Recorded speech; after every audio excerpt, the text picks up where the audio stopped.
A service of KIBMradio.com, the Internet's home for an all old-time radio.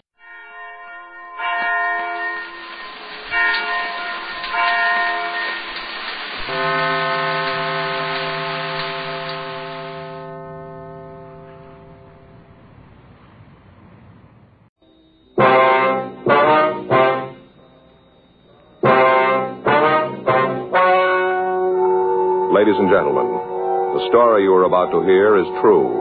The names have been changed to protect the innocent. Dragnet is brought to you by Chesterfield, made by Liggett and Myers, first major tobacco company to give you a complete line of quality cigarettes.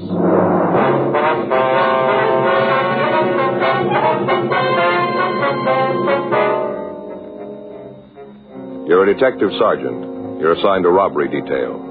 2 hold-up men have been operating in your city. You've got descriptions of the men and of the car they're driving. Your job, get them. Smokers by the thousands are now changing to Chesterfield. No wonder. More and more smokers are learning this fact for themselves. Chesterfield, low in nicotine, highest in quality. A published fact, proved by chemical analyses of the country's 6 leading cigarette brands. Chesterfield, the only cigarette ever with a record like this. Regular or king size, Chesterfield is best for you.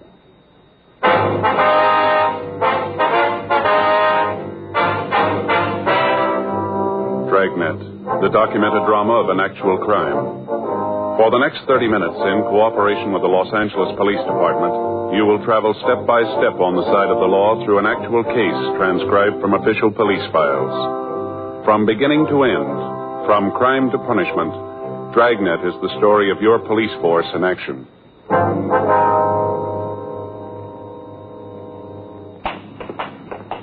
It was Tuesday, April 14th. It was warm in Los Angeles. We were working the day watch out of robbery detail. My partner's Frank Smith. The boss is Chief of Detectives Thad Brown. My name's Friday. We were on our way out from the office, and it was 10:46 a.m. when we got to the corner of Calhoun Street and Van Nuys Boulevard. The Universal Hobby Shop. Yes, sir. What can I do for you? We'd like to see Stanley McGowan, please. Oh, Stan's not in right now. Anything I can do for you? When do you expect him? It shouldn't be long. He just went out for some coffee. Hey, sure there's nothing I can do? No, sir. You know where he went? No, I don't. Probably up the street. He'll be right back, though, if you want to wait. All right, fine. Pull up a couple of those stools. Make yourself comfortable. Thank you. You mind if I go ahead with this? I'd like to get it finished this afternoon. No, sir. You go right ahead. Pretty jazzy deals. You seen them? What's that? Hey, these boat models. Put them in a bottle. Oh, yeah, mm-hmm. This is a new one. Just came in. Take a look. Jean Lafitte's boat. Pretty, isn't it? How's that? Lafitte, the pirate, you know. Oh, yeah. How do you get it inside the bottle? Well, the bottle comes in 2 halves. It's cut apart lengthwise. Here you put the boat in and glue the halves together. There are a couple all finished over there. Look pretty good. Mm-hmm. How long has McGowan been working here? Oh, I guess it's been about 6 months, around in there. You guys friends of his? We want to talk to him. Oh. That's funny about him. What's that? Well, he doesn't seem to have any close friends. Hey, you know, like you could call up and ask a favor from. Never hear him talk about anybody like that. You ever seen any of his associates? Oh, a couple of times when we get ready to close up, there might be a guy waiting for Stan. Most of the time he plays a single, though. I've tried a couple of times to get him out, you know, stop at the bar on the way home, have a couple of drinks. Stan won't have any part of it, plays it single. If you have a car, would you know? Not that I've ever seen. Hey, say, will you hand me that gold paint over there? Yeah, sure. This one? No, the small one there. Yeah, that's right. Here you are. Ah, thanks. And a little bit of this goes a long way. Touch up the tops of the mast here, and she'll be ready to rig. And these friends of his that pick him up, what kind of car do they drive? Say, what are all these questions for? Who are you guys? Police officers. This is Frank Smith. My name's Friday. Cops. Well, what do you want with Stan? He done something? We just want to talk to him. I sure hope it isn't anything serious. I'd sure hate to lose Stan. Is that so?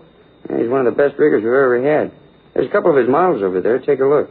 That one in the case, $150, old Ironsides. One of the best boats we've turned out. Stan did that.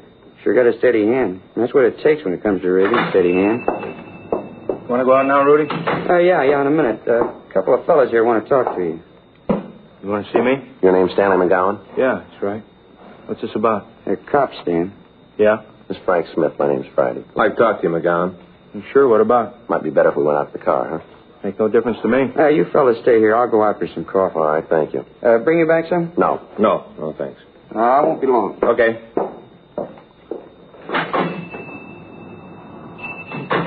What you got to talk to me about? You seen Jim Boland lately?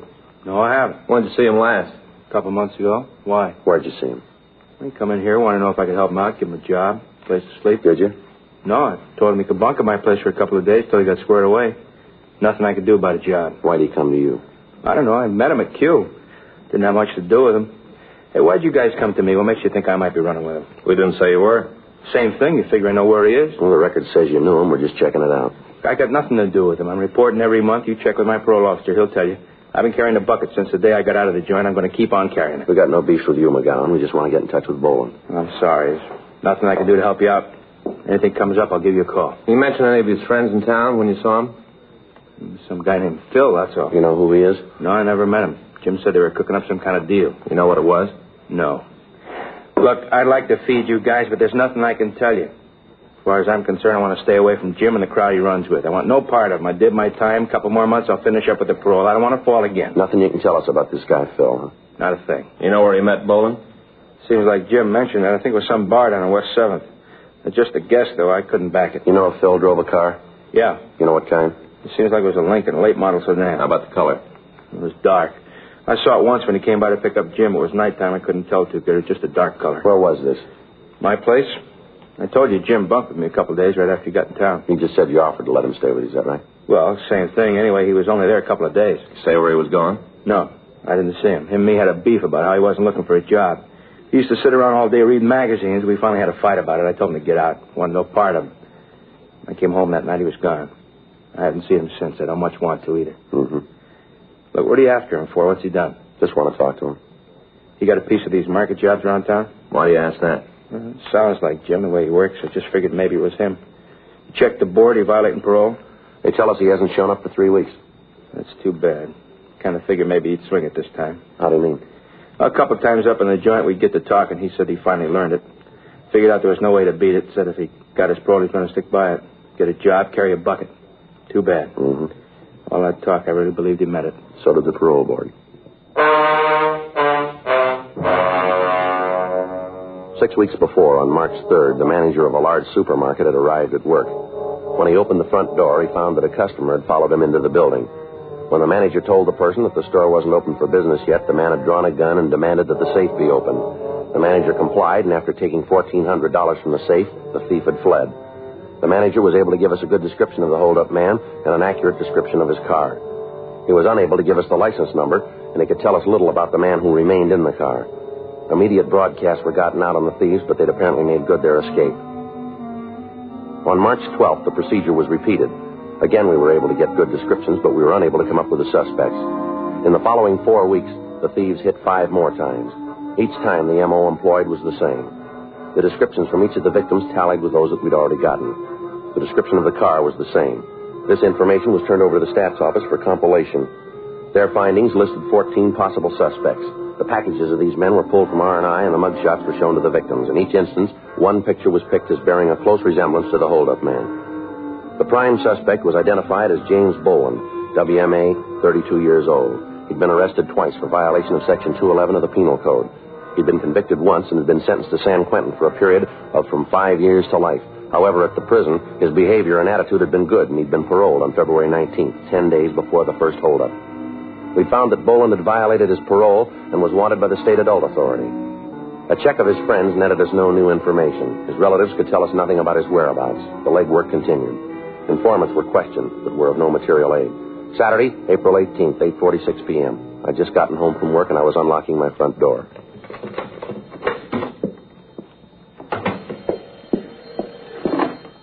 Hello? Oh, yeah, Dave. Mm-hmm. Yeah, well, I just got it. When was that? Yeah, I guess so. Yeah. I'll have to call my partner. Right. Yeah, where? Yeah, I know where that is. Well, let's see. It's 8:47 now. It'll take us about, 15, 20 minutes. Right. Okay, we'll see you there. Yeah, sure. Bye.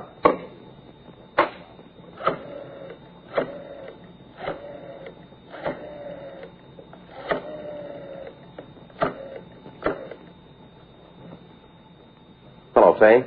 Yeah. Frank there yet? What if I could talk to him? Yeah. Oh, Frank? I just got a call from Dave Hyde. Yeah. Said he wants to see us right away. Bar down on 6th Street. Yeah. No, all the way downstairs. Okay. What? Yeah. No, he says he knows where we can find Jim Boland. 10 minutes later, Frank picked me up and we drove down to the cocktail lounge that our informant, David Hyde, had picked as a meeting place. When we walked in, we couldn't see Hyde, but the bartender told us that he was in one of the rear booths. We walked back. Hi, fellas. Come on. Hi, Dave. Hi, Dave. What do you got for us? Lousy bum. All the things I did for him. All the things, and now he's got a chance to settle up, and he says he's having no part of me. You talking about Boland? Boland. What a bum. All I done for him, this is the way he pays me back. Boy, you just wait till I spread the word around. There won't be anybody in town who'll have anything to do with him. He's through in this town. T-H-R-E-W. All right, Dave. Settle down and give us the word. Where'd you see him? Bar over on 7th. Big man now. Got a roll. Looks like a branch of Fort Knox. A lot of money. But he's too good for his old friends. Too good.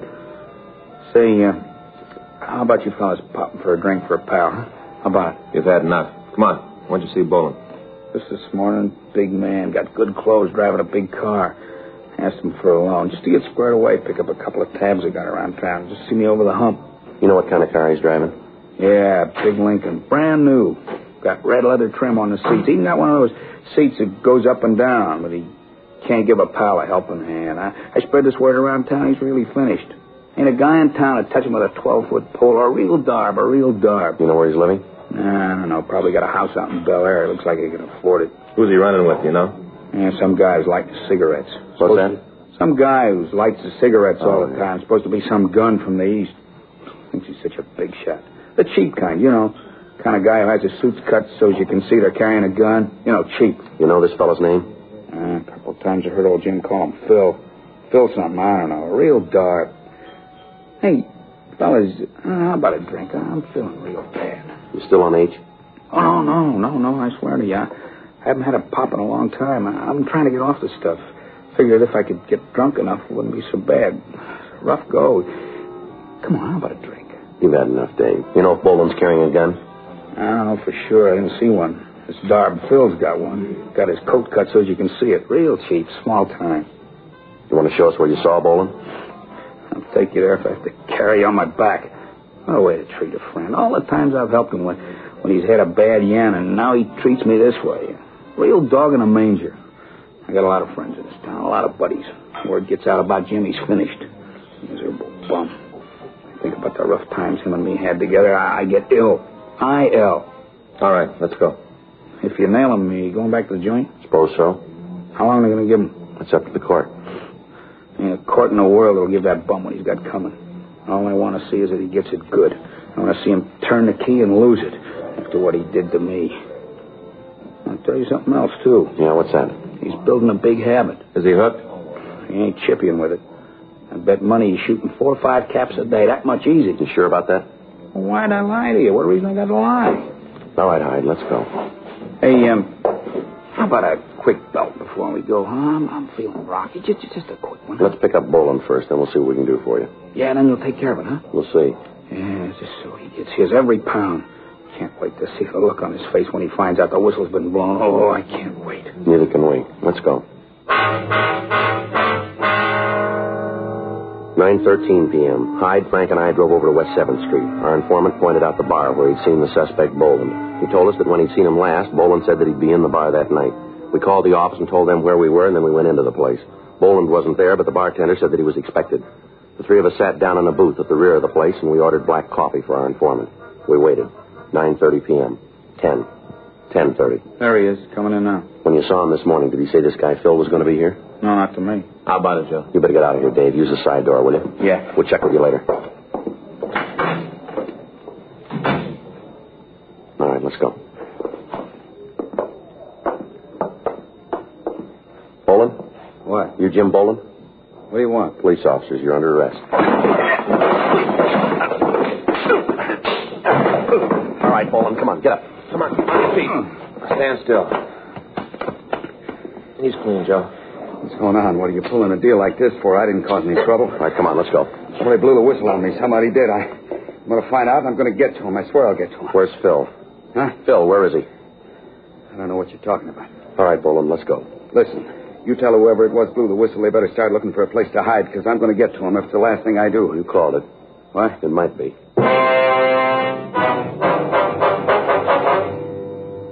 10:14 p.m. We returned the suspect to the city hall and questioned him. He refused to admit any complicity in the holdups. He refused to tell us who Phil was. We talked to him for 5.5 hours, and we got nothing. At 3:30 a.m., he was taken over to the main jail and booked in on suspicion of robbery. We checked out the room that he told us he was living in, but we were unable to come up with anything that would tie him in with the holdups. 3 days passed. On Tuesday, April 21st at 8:30 p.m., a special show-up was arranged. Out of the 7 victims who were present, 5 said that the suspect looked very much like the man who had held them up, but none of them would give us a positive identification. Jim Boland was returned to the felony cell block, and we talked to the victims. All of them commented on the fact that the suspect we had in custody was the same height, the same weight, and had the same general coloring and appearance as the person who'd robbed them. However, none of them would swear positively that he was the person. At 10:15 p.m., Frank and I went up to the felony section and had Boland brought from his cell to the interview room. His previous sullen attitude had changed considerably. How'd I make out? You got any identification? 5 of them say you look like the man. Well, they're wrong. They gotta be. I didn't have nothing to do with those holdups. If they say I'm the guy, then they're making a bad mistake. They seem pretty sure about what they say. They can't be. Look, they saw me behind the screen. You bring them up here. Let me talk to them face to face. I'll talk to them. I got nothing to hide. Just let me talk to them. You know we can't do that. I always thought it was up to you to prove a guy was innocent as well as trying to make him for a job. That's right, it is. Then why don't you give me a break? I got no part in these heists. You look good for him. Probably a lot of other guys who do, too, but that don't mean they are. Come on, what do I have to do to make you believe? Why don't you come off of this, Boland? We got you going in. Why not play it smart and cop out? How can I cop out when I got no part in it? I'll lay it out for you. The M.O. used in the jobs matches yours. Big deal. A lot of guys work the way I used to. Physical description we got matches you. So I haven't got 2 heads. A lot of guys look like me. The beef in the bar. If you didn't have anything to worry about, why'd you start the fight? How'd I know who you guys were? Maybe you was out to pull a heist. Oh, that's a nice try, Boland, but it won't work. You knew we were officers. Now, why don't you save us a lot of time and tell us the truth here? You guys wouldn't know it if it bit you. There's one way to find out. Yeah? Try it. You got a cigarette? Here. You want one? Yeah. Okay. I'll level with you. I figured you was after me for PV. I didn't have any idea about the 211 rap. That why you started the fight? I swear it is. How about the money you got? Where'd it come from? I got real lucky with a pair of dice. You expect us to believe that? That's the way things are. Where'd you hit the luck? I can't tell you that. It wouldn't help any. Give you an alibi. Either you believe it or you don't. That's the way it was. I'm trying to level with you. We got a rumble that you're back on H now. How about that? Where'd you hear that? We heard it. Yeah. Well, you tell them I haven't had a pop in over 4 years. Not since I went up the joint. How about this Lincoln you're driving? Don't belong to me. Who owns it? Phil? Now we're back to that. You're going to tell us who Phil is? Listen, the guy's a friend of mine. I don't want to bring nothing down on him. He's leaving you way out in the cold. I suppose so. Well, if I tell you, you won't know, will he? Not from us. Okay. Name's Phil Spence. How well do you know him? Say hello to, buy him a drink, that's all. That's not the way we get it. I don't care how you get it. That's the way it is. This Spence, you ever fallen? I hear yes. What for? 211, ADW. Where? Here, California. You on parole? No, he got out clean. At least that's the way I hear it. You know where we can pick him up? I told you I buy him a beer once in a while. I don't pay his rent. You're the one who said you wanted to go down the middle. All right, but I'm giving it to you that way. I don't know where his pad is. Does he work for a living? I don't know. I never heard him talk about a job. You know who he runs with? Some guy named Ed. You ever see him? No. Know where he can be reached? Sometimes I hang around the bar where you picked me up. How about it, fellas? You going to buy the story? Yeah, we'll check it out. I swear it. I got no part in it. Sure, you got me cold for PV. I know I got to go back for that. But I want nothing to do with the rest. We'll check it out. You do that. You'll find out what I said's the truth. You willing to identify these 2 other guys for us? How do you mean? Check over some mugs? Sure. Just as long as you believe me. We'll see. You won't regret it. A lot of things I can tell you if you get me out of this. A lot of information I can give you. Let's go. You're going to give me a break, huh? We'll check it. Say, either one of you guys got some extra butts? I'm out. Yeah. Here, take these. Thanks. Anything else you need? Not unless you can fix it for me to shave. We'll talk to the jailer about it. Beard's starting to itch. I'd like to get it off. We'll see what we can do. You going to start checking my story now? That's right. You go to work on it. You'll find out. Yeah, sure. I'll pay you back. Just believe me, I'll pay you back.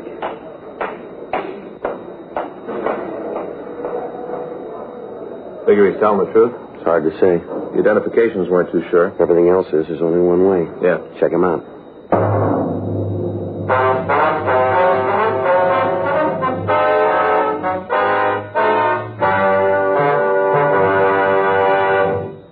You are listening to Dragnet, the authentic story of your police force in action.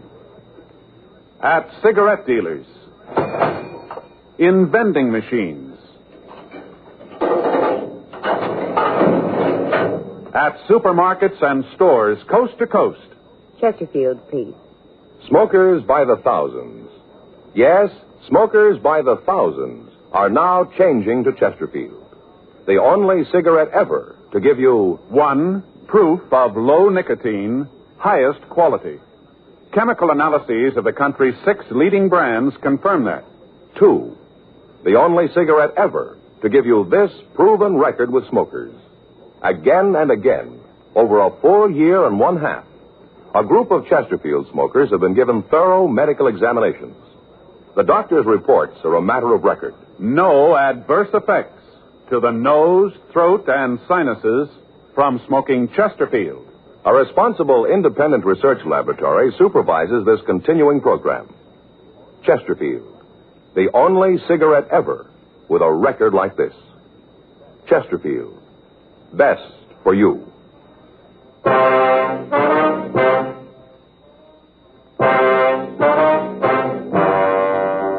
Tuesday, April 21st. After we left the suspect, Jim Boland, at the main jail, Frank and I went back to the city hall and checked the name Phil Spence through R&I.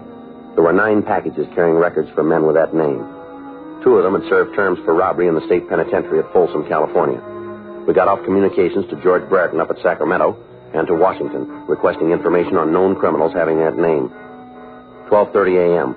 We went back to the jail and had Boland brought from his cell. We showed him the mug shots from the packages we had, but he failed to give us an identification. We talked to him about Phil Spence. He gave us all of the information he could about the missing suspect's habits. At this point, we were still not sure that Boland wasn't implicated in the holdups, but we had to check out what facts we had. The one point which seemed to verify Boland's story was that the victims were unable to give a positive identification of him.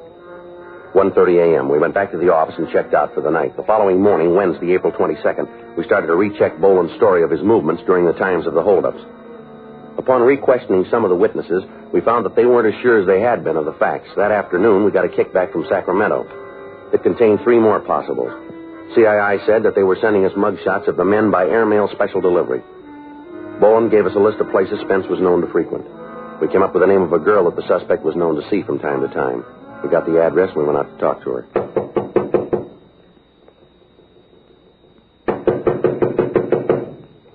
Doesn't look like she's home. We better check with the manager, huh? Yeah. Yeah? You Jane Schofield? Why? We'd like to see her. Who are you? Police officers. Come in. I'm her. What do you want? I'd like to ask you a few questions. No, I figured that. Move some of those clothes and sit down. Can I get you anything? Drink, maybe? No, ma'am. Thank you. All right. What do you want to talk about? How long has it been since you've seen Phil Spence? Who says I know him? We understand you know him pretty well. I've gone out with him a couple of times. That's the end of it. When'd you see him last? A couple of days ago. Monday night, I think. You know where he is now? No. You know where he lives? Some hotel over on Flower. You know the name of the place? No. You ever been there? No. You know what Spence does for a living?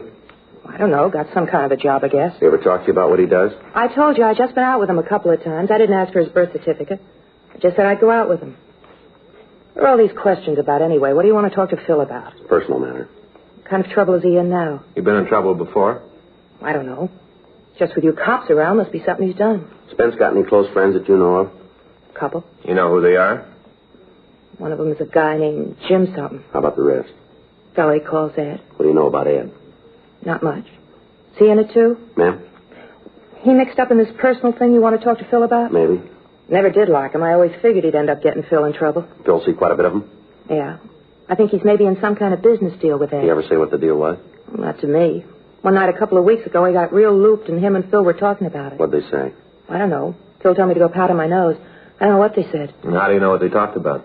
Because when I came back, I heard Phil say something about how the deal was going to work out all right. Then he saw me, and they shut up. Phil owns a car, doesn't he? Yeah, a new Lincoln. You ever let anybody else drive it? Ooh, once in a while, he lets Jim take it. Not often. Phil's kind of touchy about the car. Say, how'd you fellas know about me? Routine, check and fill out. Your name came up. Oh, that's all, huh? Ma'am? I'm not mixed up in it. You can answer that better than we can. Yeah. Well, I want you to know that I'm not. I got nothing to do with Phil. Mm-hmm. I mean it. I just met the guy. I had a couple of dates with him. He's hung up in something. I got nothing to do with it. You got to believe that. When are you going to see Spence again? You believe what I tell you, don't you? If he's in trouble, I got no part of it. When are you going to see him again, lady? You mean whenever I got a date? Yes, ma'am. Tomorrow night. He's going to pick me up when I get through work. Where's that? Bar down in Olympic. I'm a hostess there. Is that where you met him? Yeah, he came in one night. We got to talk. He asked me for a date. I don't want you to get the wrong idea about it, though. Ma'am? Well, about how I met him. I don't usually go out with the customers. Boss doesn't like it. It's just that Phil seemed kind of different. That's the reason I went out with him. I want you to get that straight. Mm-hmm. Just a minute. Expecting anybody? No, I don't know who it is. Want me to open it? Yeah, go ahead. What took you so long, honey? I got company, Phil. I know. I don't think so. Hi. You Phil Spence? Yeah, who are you? Police officers would like to talk to you. What about? Might be better if we went downtown. Or who? What? I don't want to go downtown. You don't have much to say about it, mister. It's a pinch. If it makes you happy, mark it down that way. You want to shake him, Frank? Yeah. Yeah, well, cop. What are you doing, breaking up my car? Get out of here! Get out of here and take that big bomb with you! All right, come on, get out. Come on, get out. You get out of here. Lousy deal. Get out of here, my deal, coming in and breaking up a girl's apartment. Who's going to pay for all this? Who's going to make it right? Just look at the place. Oh, shut up. Why don't you tell me they were here? Why didn't you say something? All right, Spence, let's go. I'm coming. All I want to know is who told you. Who yapped? That lousy Eddie, I bet. He's the one. Never should have picked him up. He with you on the jobs? He told you, didn't he? How about Jim Boland? He in with you, too? Oh, that guy hasn't got enough sense to come in out of the rain. He's worse than Ed. Should have known not to get mixed up with that dumb Eddie. I should know. Always happens. Yeah? You run with a jerk, you're going to get tripped up. Lousy Eddie shooting off his mouth. Hadn't been for him, you'd never got us. I'm going to tell him off. What's the difference? You told them everything they wanted to know. You're all going to jail. Why don't you shut up? You're always wrong, sister. Not this time. Let's go.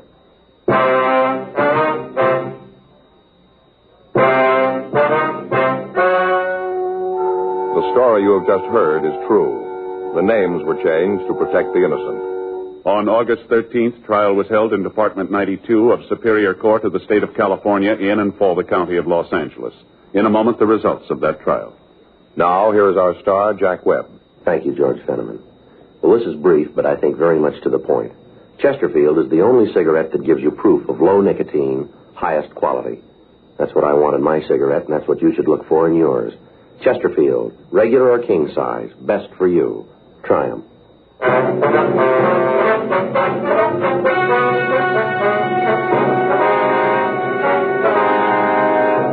Philip Donald Spence and Edwin Floyd Morse were tried and convicted on 4 counts of robbery in the first degree and were sentenced as prescribed by law. Robbery in the first degree is punishable by imprisonment in the state penitentiary for a period of not less than 5 years. Jim Nathan Boland was released to the state adult authority for action on violation of his parole. He was returned to San Quentin for the balance of his original term.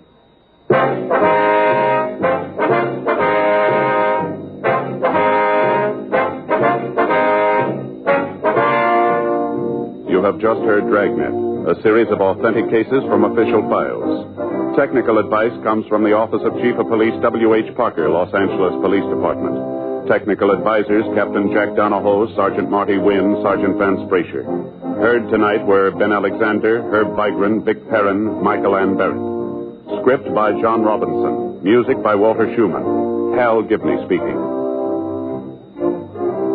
Watch an entirely new Dragnet case history each week on your local NBC television station. Please check your newspapers for the day and time. Chesterfield has brought you Dragnet, transcribed from Los Angeles.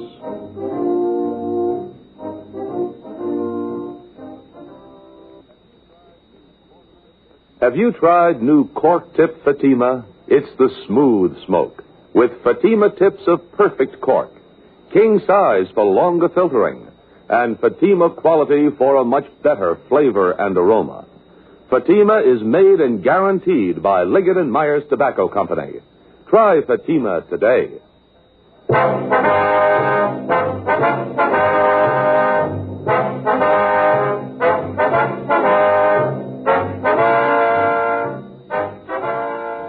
Hear Hear Frank Sinatra as Rocky Fortune tonight on the NBC Radio Network.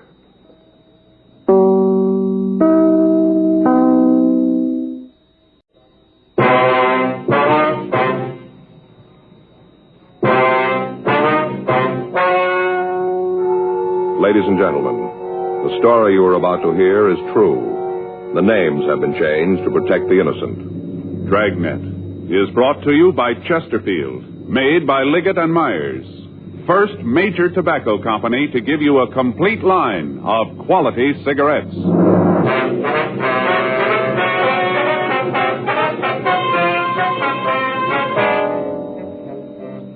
You're a detective sergeant. You're assigned to auto detail.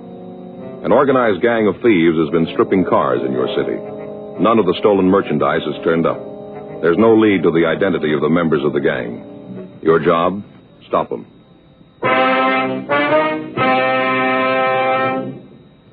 Smokers by the thousands are now changing to Chesterfield. No wonder. More and more smokers are learning this fact for themselves. Chesterfield. Low in nicotine, highest in quality. A published fact, proved by chemical analyses of the country's 6 leading cigarette brands. Chesterfield, the only cigarette ever with a record like this. Regular or king size, Chesterfield is best for you.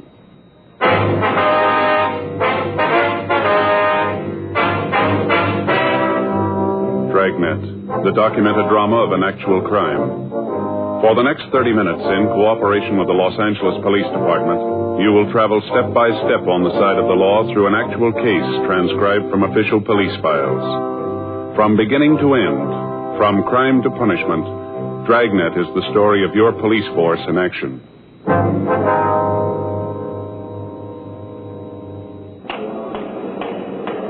It was Tuesday, June 13th. It was overcast in Los Angeles. We were working the day watch out of auto theft detail. My partner's Frank Smith. The boss is Captain Nelson. My name's Friday. I was on my way into the office, and it was 7:52 a.m. when I got to room 45.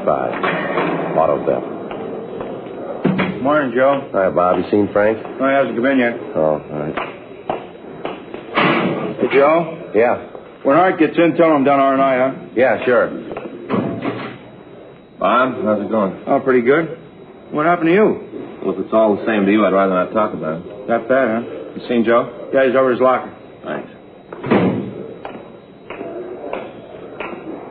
Morning, Joe. What happened to you? Joe, I'd rather not discuss it. Well, what happened? All those scratches on your face there? Please, Joe. Well, I was just asking. Look pretty bad, huh? Joe? Yeah. I look pretty bad, huh? I thought you didn't want to talk about it, you said. If word about this gets out, Joe, I ain't ever going to live it down. Is that right? I've been had, Joe. Cop for 12 years, I've been had. Well, what's it all about? You won't spread this around, will you? Look, I just asked you what happened. Now, if you don't want to tell me, I'll go along with you. You don't have to say a word. Come on, let's get on the reports. What do you say? You better get in touch with Bowles when he comes in and try to check some of these out, huh? You're not even interested, huh? All right. You want to tell me about it? Well, if you really want to hear. Go ahead. Well, last night I took Faye down to the store. She had a little shopping to do. Small stuff, you know. Pot holders, dish towels, things like that. Yeah. I got a parking place right in front of the store, so I waited in the car for her. Mm-hmm. I was sitting there listening to the radio when this fellow walked up to the car. He leaned in the window and asked me if I had a minute. I told him I did and asked him what he wanted. Did you know the guy? Never saw him before. Didn't know him from Adam. Uh-huh. Right off, I could see the guy had trouble. How do you mean? Well, he looked real bad, like he'd been on a drunk for at least a week. His clothes were all rumpled up, looked like he slept in them for a week. You know how I mean. Yeah. What did this guy want to talk to you about? When I saw him, I figured he was going to put the bite on me, so I braced myself, you know. You braced yourself, huh? Yeah, you know. I'm a real sucker for hard luck stories. Faye's always telling me I should learn to stay away from those guys. She was just saying the other night that what this guy want? Huh? Well, what do you want, this fellow that talked to you? Oh, well, he gave me this story about how he'd been on a bat and how he was broke and he needed some money to clean up before he went home. Mm-hmm. But he makes it real plain that he does not want a handout. Nothing for nothing. What do you suppose he meant by that? That's when he showed me the package. The package, huh? Yeah. What package? Well, the one he was carrying. Didn't I tell you that? No, you didn't yet. Well, you see, before I couldn't see it. Then he showed it to me. It's all done up in tissue paper, ribbons and all. Paper was kind of dirty, like he'd been carrying it for a long time. Ribbon was a little tired, but it was there. Mm-hmm. So Well, he asked me if I wanted to buy it. That was this package. Well, what was in it? He asked me if I wanted to buy that. Well, what was in it? He took off the paper and he opened the thing up. And, Joe, inside is a brand new razor. Brand new. Worth $26 in town. What kind of a razor? Well, he said he'd let me have it for $20. No, what kind of a razor? Just a razor, the kind you shave with? Yeah, an electric razor. Oh, well, you didn't tell me it was electric. Didn't I say that, Joe? No, and you said he'd let you have it for $20 just because he needed the money. Yeah. Well, happened that I didn't have $20. You know me, so I told him I couldn't make a deal. Then he left, huh? No, Joe. Now, look, you wanted to hear it. Will you let me finish? Well, it takes you a little time. I have to keep drawing you out here. I'm sorry, Joe. I want you to get all the facts. Mm-hmm. We're officers together. We talked back and forth for a little bit. Guy finally said that I looked like I had an honest face. That's a new approach, isn't it? Joe. Well. So finally he says you let me have the razor for $15. So I bought it. That's how you cut your face up, huh, with that new electric razor? Well, in a way. You see, I had to buy some blades last night, and since I had the new electric, I didn't do it. Well, you don't need blades for an electric. No, it wasn't for the electric, Joe. It was for the old one that I had at home. home. But you had the electric now. Sure, and once I had that in my hand, I didn't want any blades. Only thing I had in the house was a blade that was a week old. So I got up this morning, plugged in my brand new electric. What do you figure happened? Well, I'm going to take a real blind guess. It didn't run. How'd you know?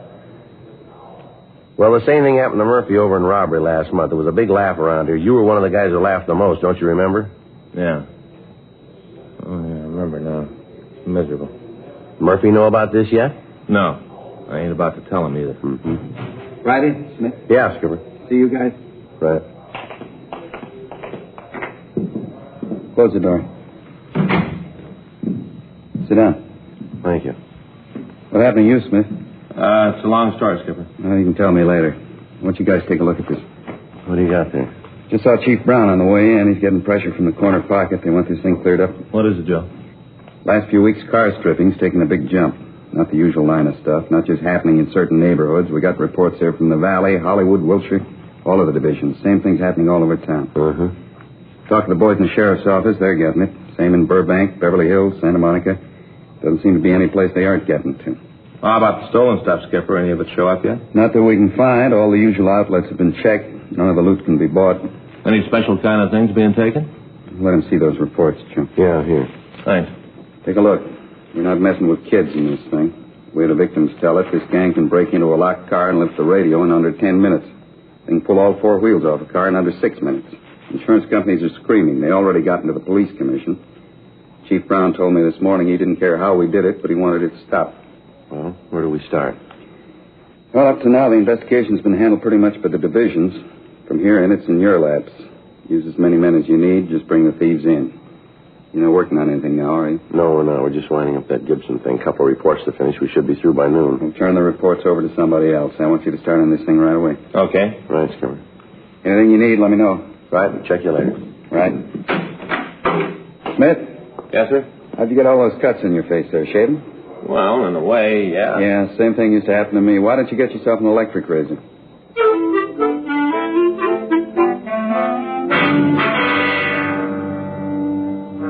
Eight 11 a.m. Frank and I asked one of the other men in the detail to take care of the reports on the case that we'd finished, and then we started through the statements we'd gotten from Captain Nelson. From them, we got a pretty good idea of how the car stripping ring was operating. There seemed to be a definite plan for the thefts. Most of the stolen articles were in the luxury class. Only radios were taken from Cadillacs and Lincolns. Heaters were stolen from Chryslers. Special hubcaps from foreign cars were listed among the stolen property. We had the stats office make a run on the M.O. that we could piece together, but their information led us nowhere. In none of the reports was there a possible description of the thief. The times the cars were stripped and the locations where the burglaries occurred made it apparent that it was a large-scale operation. For the next 2 days, we talked to the victims. We double-checked the time of the thefts and the movement of the victims immediately preceding the car stripping. We asked about people loitering in the vicinity of the parked cars. None of the drivers who'd been victimized could supply us with any more evidence than they'd given us in their statements. Friday, June 16th, we checked the list of recent parolees from state penitentiaries and work farms looking for ex-convicts who'd been involved in cases of car stripping. The list of names we came up with were checked out, but they led us nowhere. In the meantime, the pressure from the citizens groups in the city had gotten worse. At the end of the first week we'd been working on the case, the value of stolen articles reached about $500 a day. Additional officers were assigned to patrol the streets. Radio cars doubled the number of field interrogations they normally made, and although several arrests were made, the possibles picked up apparently had no part in the activities of the organized ring. On Saturday, June 24th, we got a call from an ex-convict. He asked us to come out to his garage and talk to him. Come on back here, fellas. We can talk while I finish up. All right. Hey, quite a place you got here, Al. Yeah, I've been pretty lucky. Got just about all I can handle now. And the way business is going, I'm going to have to take on some more help. How many men you got working for you now, Al? 2 full-time. Saturdays, I got a couple of kids who come in and help out with the wash jobs. Now, we can talk right here. Pull up a couple of those chairs. All right. There's a rag there on that bench if you want to wipe them off. They get a little dirty standing around. That's okay, Al. What do you want to see us about? Well, first off, I want to tell you guys that I appreciate the way you treated me when I fell. I'll never forget it. Real nice. Don't worry about it, Al. I read in the papers where you're getting a lot of heat on the stripping going around. Yeah, that's right. I just wondered how you're doing on it. That's going pretty slow. Why, do you know anything? I got a couple of rumbles. You know, it's hard not to hear them. I heard that none of the stuff's been shoved, that right? We haven't seen any of it. Well, the way I get it, you aren't about to. Hey, hand me that socket wrench, will you? This one? Yeah, Here you go. Thanks. Fella came in here a couple days ago. I knew him from before. He said he wanted to do business. He asked me if I was interested in some good buys of used radios. I told him I might be if they were good. He said these were the best, all GMs. Then he gave me the price. When I heard that, I knew something was up. What was he asking? I told him he could deliver 6 Cadillac radios for $28.50 apiece. I asked him where he got them. What did he say to that? He told me it wasn't any of my business. Said where he got them didn't make the radios play any different. What makes you figure he might be in on the operation we're after? Well, I told him that if he could make deliveries at that price, I'd want a lot more than a half a dozen. Yeah? Well, he said he couldn't supply them. Said that he only could spring 6. I asked him if he was working alone. He told me no. I figured I ought to give you guys a call. Might be something for you. You said you know him, huh? Yeah, from before. Say, you guys like a cold beer? No, Al. No, thanks, sir. Oh, you mind if I have one? It's kind of hot. No, go ahead. Thanks.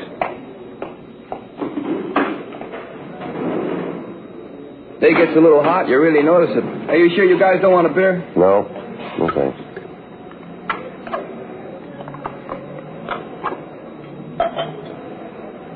Never could drink it out of a can. Seems to taste better in a glass. Oh, that's good. Who was the guy, Al?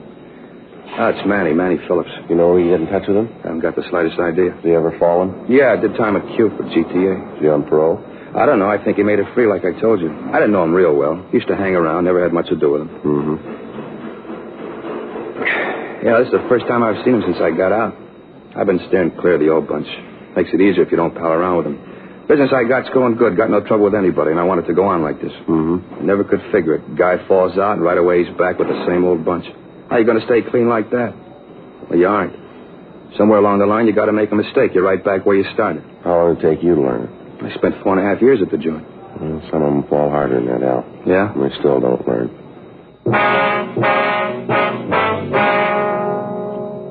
11:20 a.m. We called the office, and Sergeants Bob Beck and Officer Art Molnar came out to the garage to stake out in case the suspect came back. Frank and I took Al Woodson down to the city hall and checked the name Manny Phillips through R&I. From the packages that were pulled, we were able to get an identification of the man who'd offered the radios for sale. We checked the information contained in the package. Phillips, whose real name was Manuel Richard Phillips, had an arrest record dating back 12 years. He'd spent 1 year at Fred C. Nellis School for Boys for car stripping when he was 14. From the time of his release, he'd been arrested on the average of once every 2 weeks. His age at the time of his latest release from San Quentin was given as 26. Out of that time, he'd spent a total of 8 years in state penal institutions. From his package, we obtained his last recorded address. We checked it out and found that he'd moved 3 months before. We checked his forwarding address. He'd moved. Finally, after talking to the managers of 9 more rooming houses and apartments, we came up with his present residence. The landlady told us that Phillips apparently didn't work for a living, but that he always had the money for his rent. She described him as quiet and said that he usually spent a good part of the daylight hours in his room. She was unable to tell us anything about his friends or any business associates that he might have. A stakeout was set up on the place immediately. Because of the apparent size of the operation, it was decided not to attempt to take the suspect into custody at this time. Instead, Captain Nelson agreed that we should keep Phillips under surveillance and try to learn more about the car stripping gang. For the next week, we followed Phillips.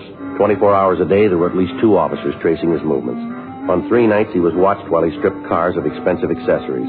The area was put under a Code 5, so there would be no possibility of the suspect learning he was under observation. 11 days after the surveillance began, Phillips was observed to visit a large marine supply yard down in San Pedro. The next night, July 6th, he drove up to the place at 11:37 p.m. He parked his car in front of the gate and dropped the large bundle over the fence. Immediately afterwards, he returned to his room. The following morning at 8:06 a.m., we met with Sergeant Beck in Captain Nelson's office. What did you find out about the ownership of the supply yard? The license was issued to a Harry Swenson. Well, how about him? We checked the name through the I Bureau. Nothing on him there. Beck, you and Molnar come up with anything? Not that you haven't got. We staked out on the yard every night since we found it. Hasn't been a night that passes some car hasn't made a delivery of some kind. Got the license numbers of all the cars. They've all been checked out. We know who they are and where to find them. We've had a tail on Swenson every minute. Must have eyes in the back of his head. As soon as one of our men falls in step, he knows that the way he's acted, there isn't a thing we can prove. What's the DA's office say about it? We had lunch with Alexander yesterday, Skipper. Laid out the evidence we had. Yeah?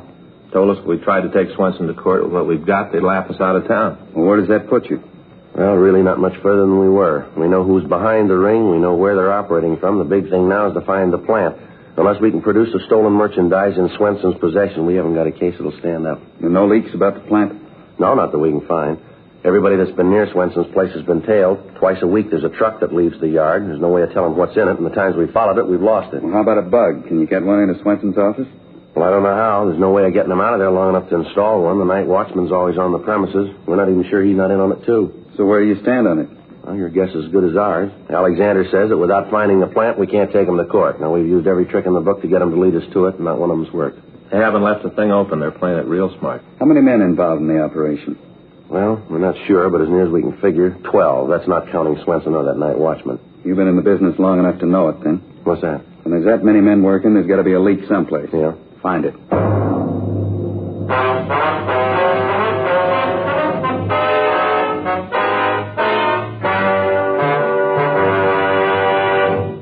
You are listening to Dragnet, the authentic story of your police force in action.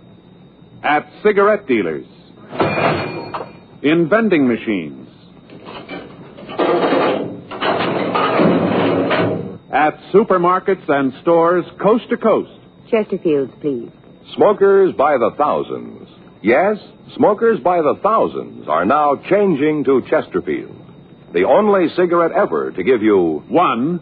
Proof of low nicotine, highest quality, a matter of record. 2. The only cigarette ever to give you this proven record with smokers. Again and again, over a full year and one half, a group of Chesterfield smokers have been given thorough medical examinations. The doctor's reports are again a matter of record. No adverse effects to the nose, throat, and sinuses from smoking Chesterfield. A responsible independent research laboratory supervises this continuing program. Chesterfield. Best for me, best for you.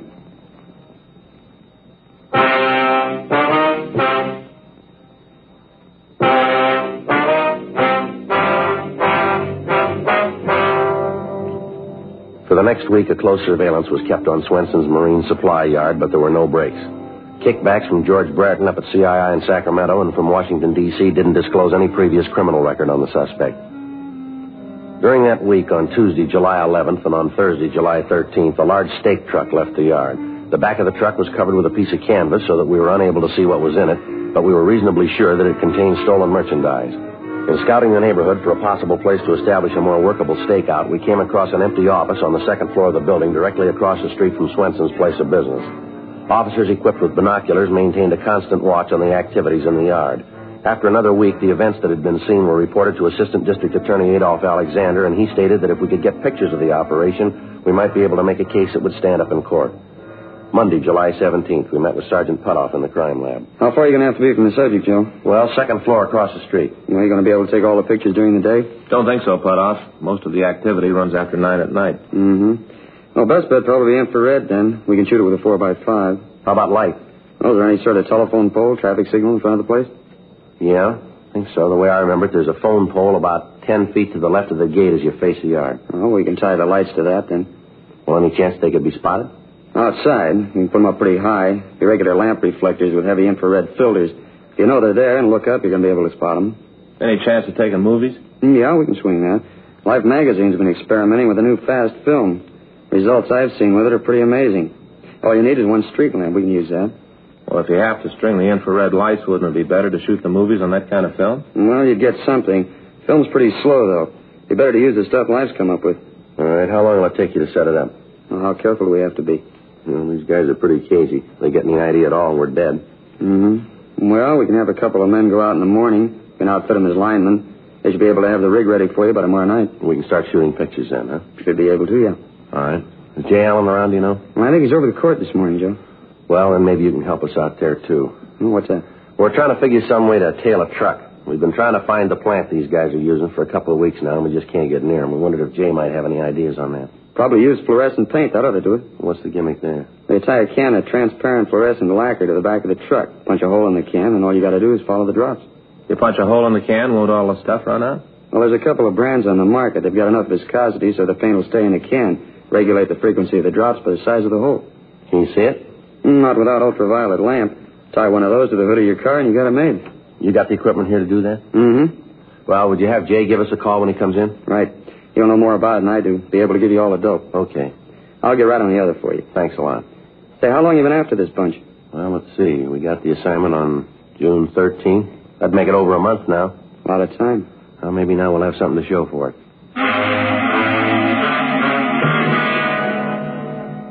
The following morning, Tuesday, July 18th, two men from the crime lab installed three 1,000-watt lamps in front of the Marine Supply Yard. The reflectors were equipped with heavy infrared filters. Test exposures from our position across the street indicated that whatever pictures we got would be recognizable enough as to be admitted in a court of law. The new fast film was obtained, and 16-millimeter cameras were installed in the window of the office across the street from Swenson's. We talked with Sergeant Jay Allen in the crime lab, and he went to work on the use of the fluorescent paint.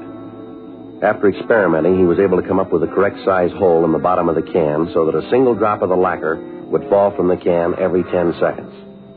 A portable ultraviolet lamp was obtained and was ready for immediate installation on our car. For the next 3 nights, we sat in our vantage point and we photographed all activity on the suspect's premises.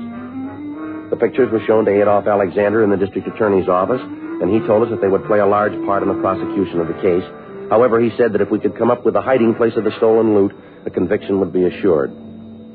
Tuesday morning, July 25th, 3:15 a.m., Frank and I took the can of fluorescent paint and climbed the fence into the supply yard.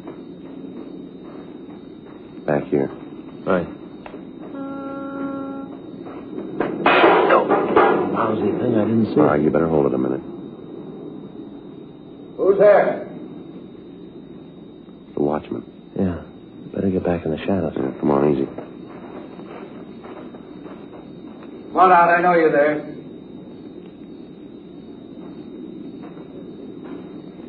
Come on now. Who is it?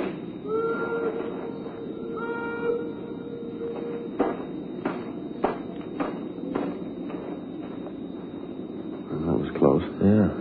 All right, let's go. The truck should be back in the shed. Right.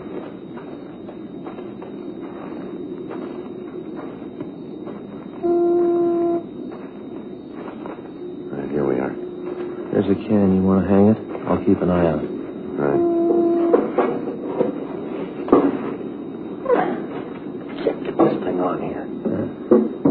I thought up this handle. This didn't work at all. Wait a minute. You bend it now?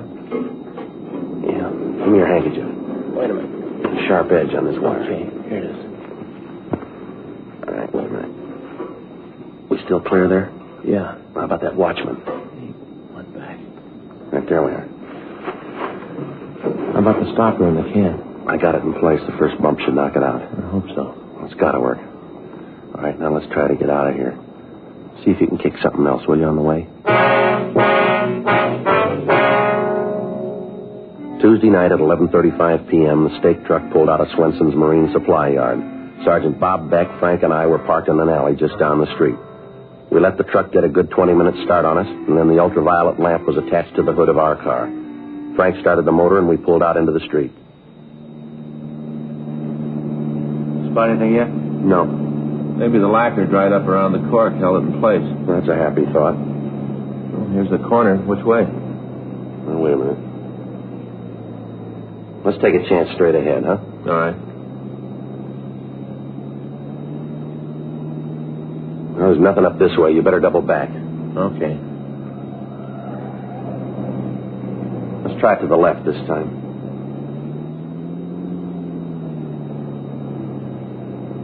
How about it? See anything yet? Go on up a little more, will you?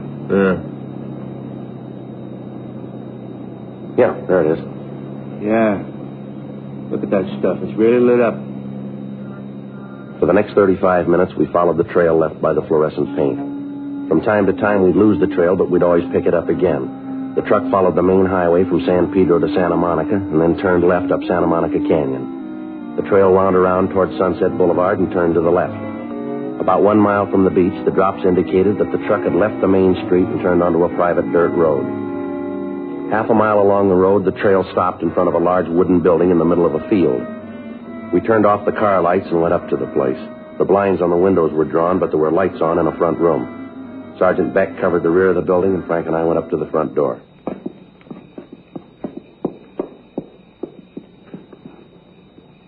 All right. Yeah. What are you doing in here? Police officers, you're under arrest. For what? Is there anybody else here in the building? What are you arresting me for? You want to check with Beck, Frank? Right. What are you doing coming in here like this? You got no right coming around kicking doors All right, in. save it, Swenson. How do you know my name? We've been watching you for a month now. Is there anybody else in this house? No. Do you own this place? I'm not answering anything till I see a lawyer. All right, you call it any way you want. We can find out. Got no right in here. I'm going to see my lawyer. You do that, Swenson. What's the charge? Burglary. You think you can make it stick? We're going to try, mister. Where's your evidence? You got to have evidence. We got it. There's nobody else here, Joe. Back room's full of stuff. Radios, heaters, tires, all here. So what? You can't put me away for that. All right, let's go, Swenson. Now, just a minute. Will you listen to me a minute? All right. Well, you got this all wrong. You're making a big mistake here. I intend to pay for every bit of that stuff back there. I'm going to pay for it. Yeah, that's right. You will.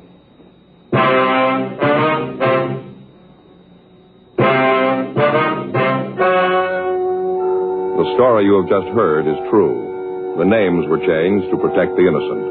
On December 12th, trial was held in Department 97, Superior Court of the State of California, in and for the County of Los Angeles. In a moment, the results of that trial. Now, here is our star, Jack Webb. Thank you, George Fenneman. Friends, we'd like to express our appreciation to all of you who've made our Dragnet theme song so popular. Whenever or wherever you hear it, we hope it'll remind you to try our Chesterfields, to join the thousands who are changing to Chesterfields and getting the one cigarette that's low in nicotine, highest in quality. Chesterfield, best for me, best for you.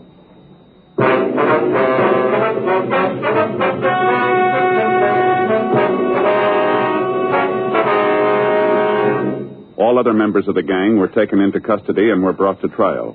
Harry Ralph Swenson, along with his accomplices, was tried and convicted of 14 counts of burglary in the second degree and received sentence as prescribed by law. Burglary in the second degree is punishable by imprisonment in the state penitentiary for a period of not less than 1, nor more than 15 years.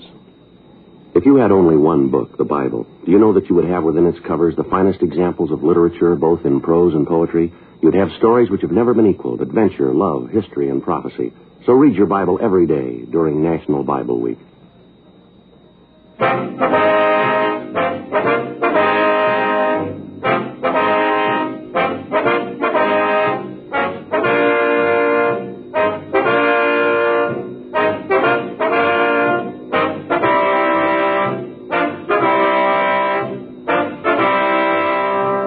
You have just heard Dragnet, a series of authentic cases from official files. Technical advice comes from the Office of Chief of Police W.H. Parker, Los Angeles Police Department. Technical advisors Captain Jack Donahoe, Sergeant Marty Wynn, Sergeant Vance Frazier. Heard tonight were Ben Alexander, Vic Perrin, Jack Crucian. Script by John Robinson. Music by Walter Schumann. Hal Gibney speaking. Watch an entirely new Dragnet case history each week on your local NBC television station. Please check your newspapers for the day and time. Chesterfield has brought you Dragnet, transcribed from Los Angeles.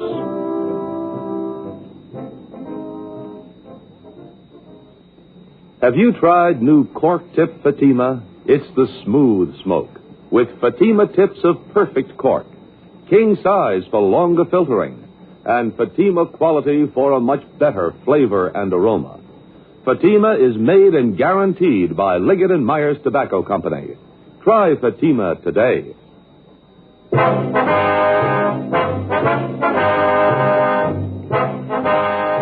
Hear Frank Sinatra as Rocky Fortune tonight on the NBC Radio Network.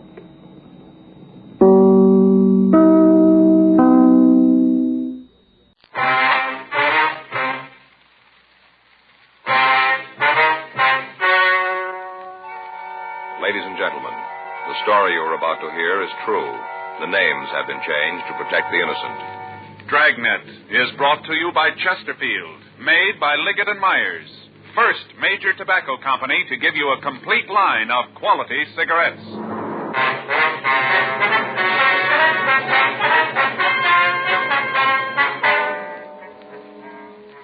You're a detective sergeant. You're assigned to Bunko Fugitive Detail. An extortion ring is operating in your city. The victims are wealthy businessmen. The thieves claim they're policemen. Your job? Check them out. Friends, this month's Chesterfield poster features the world's greatest golfer, Ben Hogan. Now, here's what he has to say about Chesterfields. I'm a Chesterfield smoker, and have been for 7 years. The reason's simple. Chesterfield is the best for me. They're milder, and they taste great. Try them yourself. Take Ben Hogan's advice. Try Chesterfield, the only cigarette ever to give you proof of low nicotine, highest quality, and a proven record with smokers. Chesterfield, regular or king size, best for you.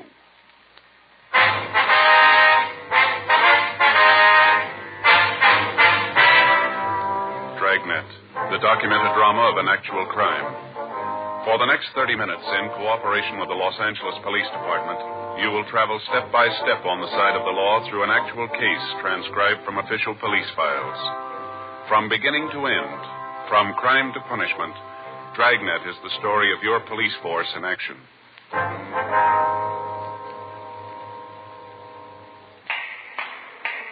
It was Tuesday, August 10th. It was warm in Los Angeles. We were working the day watch out of Bunko Fugitive Detail. My partner's Frank Smith. The boss is Captain Didion. My name's Friday. I'd spent the morning in court, and it was 11:45 a.m. when I got back to room 38. Bunko Division. Well, I'm telling you, you better do something about it. Getting terrible when a citizen has a thing like this happen to him. All right, Mr. Mather. If you'll take it easy, tell me what happened. I got a lot of friends in this town. I happen to know one of the councilmen real well. If you don't clean this thing up, you're going to be walking a beat out in the plum thicket. Just a minute, Mr. Mather. Here's my partner. Now, if you'll tell us what happened, maybe we can help you out. Now, you don't need no partner. Just go out and arrest them fellas. Go get them. What's the matter here? This is Mr. Keith Mather, Joe. It's my partner, Sergeant Friday. How are you, sir? Now, don't you come around here trying to smooth things over. I'm not going to be happy till them hoodlums are in jail where they belong. I'm telling you the same as I told this fella.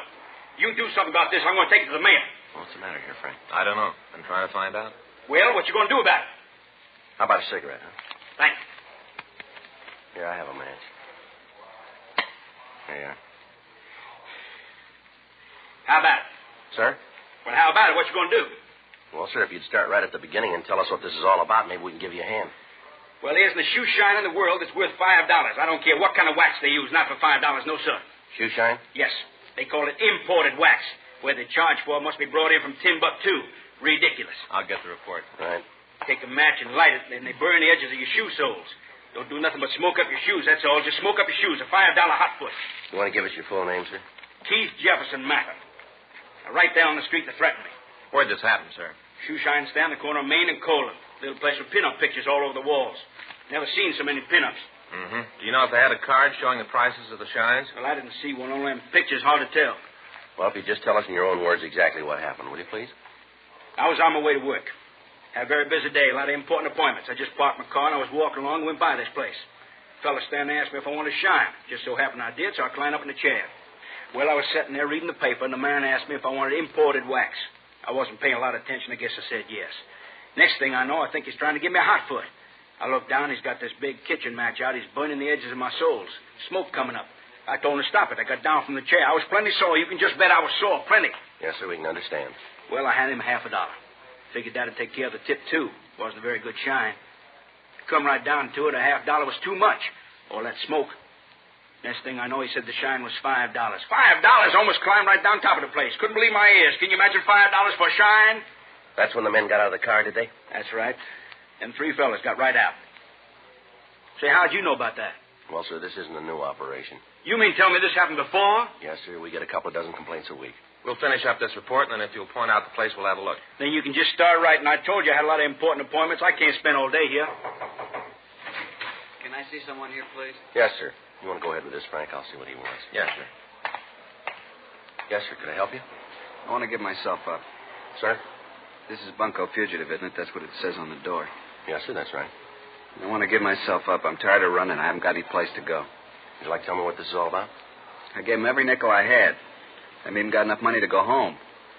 All I want's enough to eat on and get back home. I gave him everything. I don't believe I understand you, sir. I gave him all the money I had. He said it'd be all right. Now, I'm broke, and I want to borrow enough to get home. Well, who are you talking about? Who'd you give the money to? Policeman. The man who'd walked into the office identified himself as Martin Dietrich. From the story he gave us, it appeared that he'd been the victim of a shakedown by a person or persons representing themselves as police officers. We turned the shoeshine parlor complaint over to one of the other officers for investigation, and then we took Dietrich across the street to the Federal Cafe. We sat down in a booth and ordered coffee while the victim had breakfast. He acted as if he hadn't eaten in several days. Frank and I waited until he finished, and then we started to question him. If you'll just tell us what happened, Dietrich.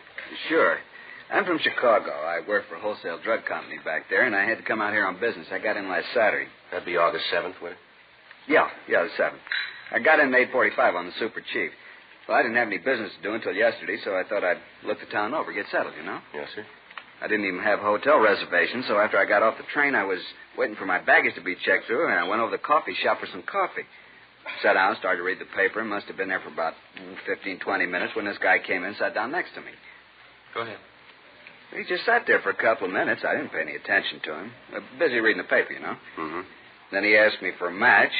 I gave him one, told him to keep the pack. I remember telling him that. Next thing I know, we're in a big conversation. Turns out he's from Chicago, too. Did he tell you his name? Said it was Gabriel Bush. Told me he was in the wholesale liquor business. Said he was out here on a selling trip, checking up on the branch office. Well, I went right along with him. Seemed like such a nice fellow, well-dressed, cultured. Yeah, even knowing it, you sure wouldn't figure him for what he was. What was that, sir? A narcotic addict. You sure about that? Well, I should be. It cost me over $3,000 to find out. You want to go on, sir? We got a cab and went out to a big hotel on Wilshire. He had reservations there. He signed the card, and we went up to the room. The way he acted, you'd never know anything was wrong, never even suspected. I see. Well, we no sooner got in the room than Gabe started to unpack his suitcase. Gabe? Yeah, Gabriel Bush. Oh, yeah. He told me to call him Gabe. Said he was named after a great uncle or something. Didn't care much for the name. I see. Go ahead, please. Well, he unpacked his bag, and I guess I should have noticed something then, the way he acted. How do you mean? When he took the stuff out of his bag, he acted like he didn't want me to see what he was doing. But he did it in a funny way, so I couldn't miss noticing it. You know what I mean? I think I do, yeah. Well, he went into the bathroom, stayed in there a couple of minutes, and then when he came out, he had his sleeve rolled up, had a piece of cotton on his arm, like when they give you a transfusion. You know, here? Yeah. He had this little leather case, and when he went to put it away, he dropped it. Spilled the stuff in it all over the floor. I should have gotten out right then, right there. If I'd had any brains, I would have gotten out. What was in the case, do you know? All the stuff for taking narcotics, hypodermic needle, all that stuff. Well, what did he say when he dropped this? He just tried to laugh it off. And then he told me that he was a diabetic, said that he had to take insulin shots. About that time, the other two guys came in. What did these two men want? Said Gabe was a narcotic addict. Said they'd been after him for a long time and that they'd gotten word from the Chicago police that he was coming out here. Yeah. He told me that they'd been following us since we got off the train. Been following us all the time. What'd they do then? Took us downstairs and put us in a car. Said they were going to take us to jail. Tried to talk to him, tell him I didn't have any part in what Gabe was doing. I didn't even know about the narcotics. One of them said they knew that. That you weren't involved in it? Yeah. Then the other one opened up the glove compartment of the car and took out a microphone, called in here to police headquarters. Gave him Gabe's name and mine. Said they had us in custody and were bringing us in. And I kept asking the one guy in the back with me to let me go, let me get out of the car. What'd he say? Oh, he told me that they'd like to, but it was too late. That they'd already called in my name, said they couldn't do anything about it now. I told him how it would ruin me if the story got out. How could I explain it to my bosses? That's when they told me there was a way. Yeah. The one fellow said that if I could afford to take care of all the policemen who knew that I'd been picked up, maybe they could fix it. The other one, the one in the front seat, said that wasn't a good idea, that they should book me. Well, they got in a discussion about it. The one guy wanted to let me go. The other one said not to. Finally, the one with me, the one in the back seat, won out. I gave him all the money I had, $3,350. How much? $3,350. I see. Then they pulled the car over to the curb and told me to get out. The badge these two men showed you, did it look like this one? I think so. I was so worried I didn't get a real close look at it. I think it was the same. I see. Either one of them tell you their names? Not the one in the front seat. The one who wanted to let me go said his name was Lang. He said he was a sergeant. He tell you where he worked? Just narcotics, that's all he said. You gave him this money all in cash, did you? Yeah, all of it. Say, do you know him? You know these two officers? No, sir, we don't. You said they were policemen. The badges, the police car, even the radio. Did you hear anyone talk back to him on that radio? I don't remember. I was so upset about what was happening, I didn't pay any attention to what was going on. All I could think about was that I was going to jail for something I didn't know anything about. No, I don't remember. What kind of a car was it? The Chevrolet. What color? Sort of a light gray. Will you show us the hotel where all this happened? Sure, but I don't understand all this. The other two policemen said that if I gave them the money, everything would be all right. They said they could fix it up. Now, I don't want any trouble. All I want is enough money to get home.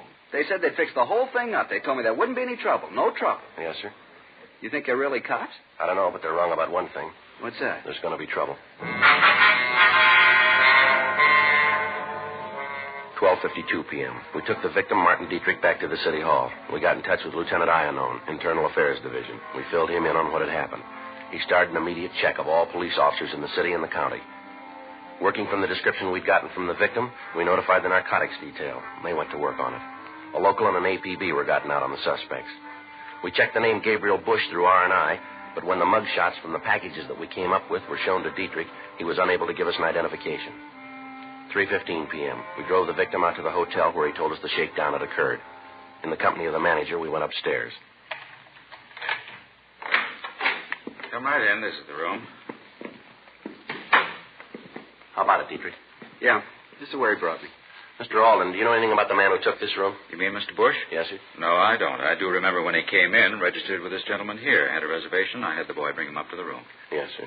Well, all the time Mr. Bush was signing the card, he was telling Mr. Dietrich here that there was a convention in town, how all the hotels were full up. Well, that's not right. We haven't had a really big convention in a couple of months. Why, right here in this place, we've got several rooms we could have let Mr. Dietrich have. Not that we're not doing a good business, you understand, not at all. Yes, sir. But we do have a few very nice rooms. Have you ever seen this Mr. Bush before? No, I don't think I ever have. All right, sir. If we could take a look at the registration card, and then we'd like to talk to the cashier. Sure. Do you know if their bill was paid when they checked out? I imagine so. I don't collect the money. Cashier does that. We can ask her. All right, sir. You think you might get a clue from her? Well, we'd like to talk to her if we could. She won't be able to tell you anything that I haven't filled you in on already. Sir? Well, it follows. I'm the manager here. Anything goes on, I'm going to know about it. Not only that, but I've worked a lot with our security officer. How's that, sir? House detective. Oh, yeah. Oh, yes, I help him out all the time. People are always trying to get away with hotel property, but we stop them. Come right down to it, I could almost be a policeman myself. All I need is a badge and a gun. Afraid you're a little wrong there, mister. Just a badge and a gun. They don't make you a cop.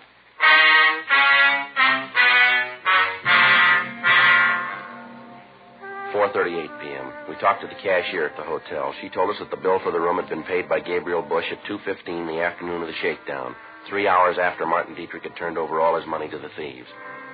She told us that the bill had been paid with cash and that she could give us no further information on the man. We obtained the registration card the suspect had signed when he checked into the hotel. In the usual processing of the card by hotel employees, it had been handled so much that lifting fingerprints from it was impossible. The card was turned over to Don Myers in handwriting to be checked. 5:20 p.m. The victim started to look through the photographs of police officers. Lieutenant Iannone's preliminary investigation had failed to turn up any police officers who matched the description of the shakedown men. A check with the officers from narcotics detail netted us nothing. They were still checking their sources of information to help us in coming up with a lead. 11:16 p.m.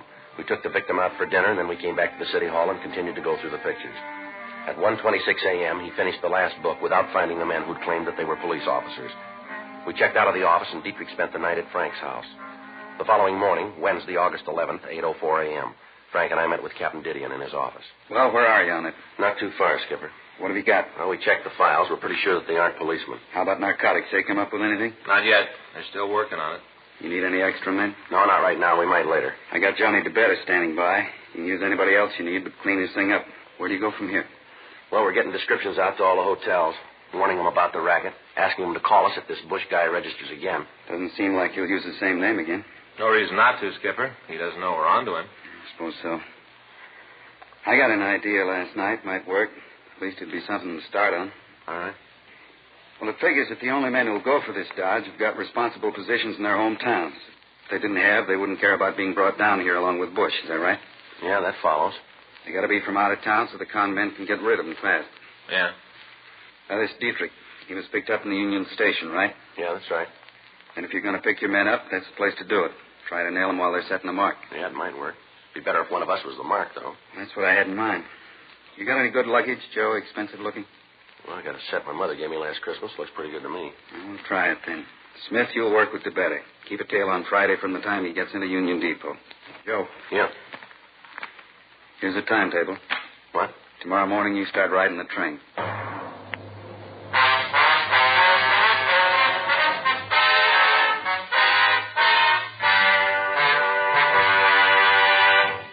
You are listening to Dragnet, the authentic story of your police force in action. It's taking place at your dealers, cigarette dealers coast to coast. Smokers by the thousands are now changing to Chesterfield. Join them today, and you'll be smoking the only cigarette that gives you proof of low nicotine, highest quality. I want you to know that's a matter of record. And so's this. As I've been telling you, Chesterfield is the only cigarette with this proven record with smokers. No adverse effects to the nose, throat, and sinuses from smoking Chesterfields. Good reasons why you should change to Chesterfield? You bet. Ask for Chesterfield. Regular or king size, best for you.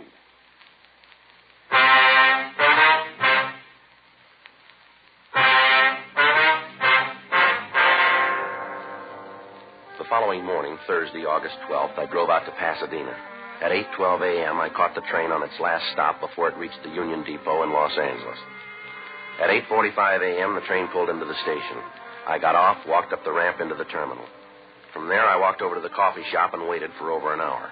From where I sat, I could see Frank and Sergeant John DeBetta further down the counter. At the end of the hour, no attempt had been made to approach me, and we called off the operation for the day. While I was in the coffee shop, I watched for anybody matching the description of the suspect, Bush, but if he was there, we didn't see him. The operation was staged again for the next 2 days without results. On Sunday, August 15th, I went through the same procedure. After the waitress brought my coffee, I waited.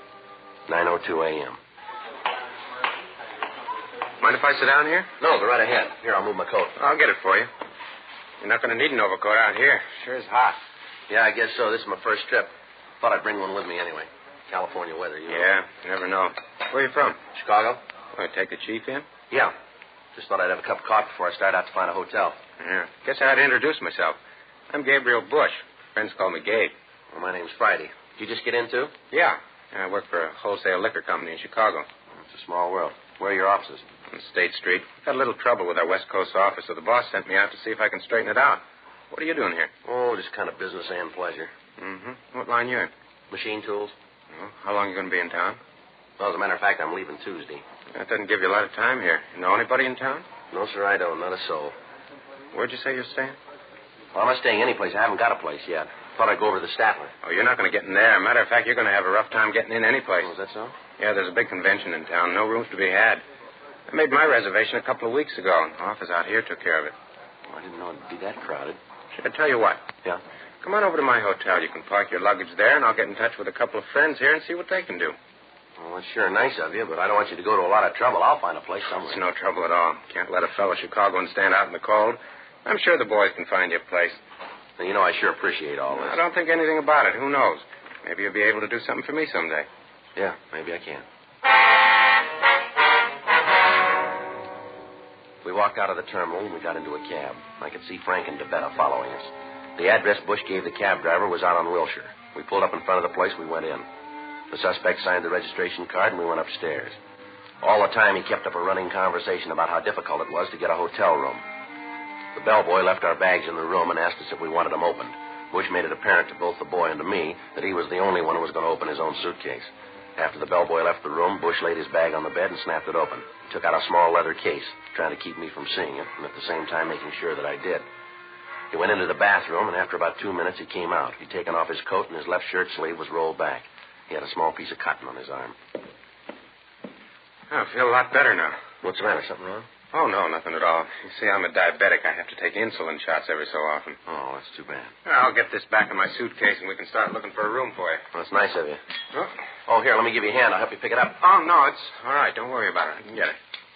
Here, just a minute. I guess the spoon's part of it, isn't it? Oh, yeah. I didn't know you used a spoon for insulin. I'll get it. Wait a minute. Let me put this stuff away. Well, I'll open the door, see who it is anyway, huh? Yeah, what do you want? Police officers, you're under arrest. What for? Narcotics. What are you doing breaking in here like this? You got no right coming in a room like this. Knock it off, Bush. Been after you for a long time. We finally nailed you, and I don't bawl about it. This other fella cop, too? Yeah, this is my partner, Roger Silby. Now, listen, I had no part in this. I just met this guy. If you want him, okay, but don't tie me in with him, please. Too bad, mister. Get your coat. And where are we going? Downtown. We got to book you. But I had no part in this. I tell you, I just met the guy just this morning down at the depot. I just met him. I'm not mixed up in anything. If my company finds out about this, it's going to cost me my job. Now, you guys got to give me a break, please. Should have thought of that before, mister. A little late now. Yeah, but if my boss hears about this, he's going to kill me. Come on, why don't you give the guy a break? He's telling the truth. I just met him. He's got no piece of the action. That's rough. Maybe next time he'd be more careful who he bums around with. Let's go. Oh, please, give him a break. You guys are all alike. You cry when you get tagged. Yeah, but this isn't right. Let's go. We're taking you in. Well, what's the charge? We'll tell you in jail. The two men had shown us badges when they came in, but they'd flashed them by so fast there was no way of taking a good look at them.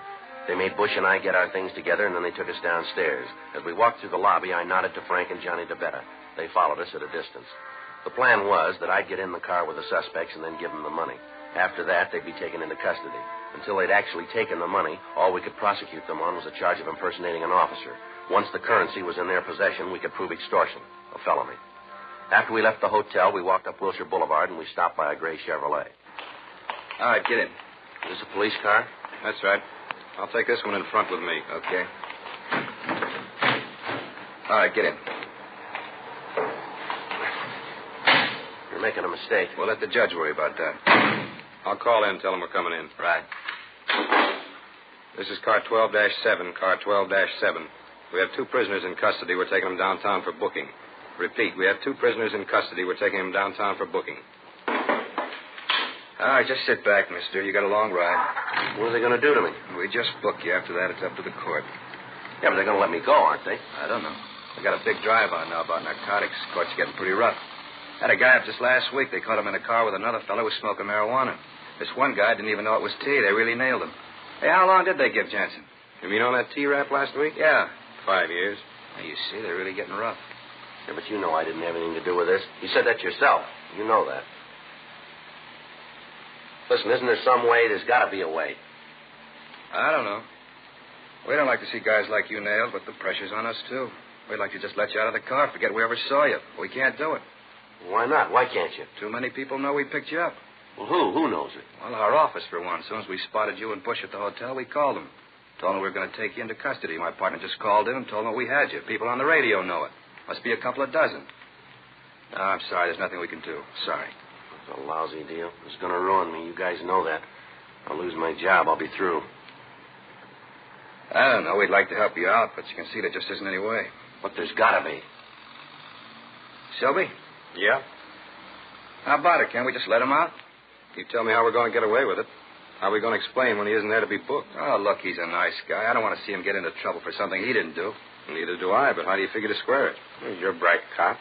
Come on, give the guy a break. Suppose we could take care of the watch, Commander. Maybe he'd forget we called in. Taking care of him is expensive. Yeah. How much money you got on you? Well, about $2,500. It's not too much. Can you raise any more? No, not without sending home. I can't do that. How about it, Sylvie? $2,500 enough? Won't go very far. A lot of people to take care of. That's all he's got. Ain't enough. Let's book him. Oh, come on. We've been riding together a long time, Sylvie. This is the lousiest deal we've ever had to pull.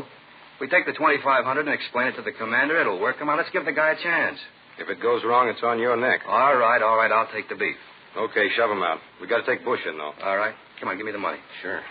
Here you are. It's all there. Okay. Sylvie? Pull over. Let's let him out. Where are we? 4th and Spring. Would you mind dropping me off a couple of blocks up the street? This isn't a taxi service, mister. You're coming out of this smelling like a rose. Don't press your luck. No, just a couple of blocks up there near First. Why? What's over there? City Hall. You're under arrest.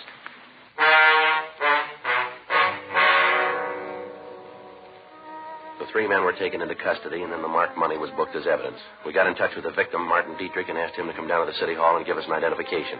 He looked at the suspects and then stated positively that they were the men who'd shaken him down. That's them. You'll sign a complaint? You bet I will. I want to see him get theirs. Oh, it's all a beef, little con game, that's all. So we took the mark. Shut up, Lang. They still got to prove it. That ain't going to be hard with the help your friend Gabe handed out to them. Imagine being so dumb you pick a cop as a mark. Well, both of you went along with it. Oh, you're dumb, Gabe. Face it. All right, let's go. Come on, mister. Don't give me no orders, cop. You got me in custody, that's enough. Now don't order me around. I'll go when I'm ready. Come on, Lane. Hey, you know something, cop? I think I play the part better than you do. Now, I'm going to tell you something, mister. I want you to remember it. As a con man, you're a flop. You wouldn't know a mark if he came up and hit you right in the mouth. Besides being bad at that, you're a liar. The worst kind of liar. You go around telling people that you're a cop. You flash a tin badge and right off you're the law. You don't care what you do or who you hurt. I've been in this business a long time. I've seen a lot of 5'10s come across the desk here. Guys who take old women, cheap crumbs with a handkerchief switch in the smack game, but at least they don't try to hide behind a phony badge. We don't know how many people you pull this cheap deal on, but we're going to find out. We'll get every name there is, and then we'll make you on all of them. I live in this town. I work here, and I like it. There are 4,500 men in the city who feel the same way, all cops. Men are trying to prove that the law's here to protect people, not to cut them down. They spend every day of the year making up a good score, and you come along and tilt it. Every one of those people you hit thinks he's been taken by a cop now. A cop whose hand was reaching for money that wasn't his. You keep wearing that grin, Lang. See if you can still make it when we turn the key on you. Now, let's go. You want to take him outside, Frank? I'll be right with you. Yeah, come on.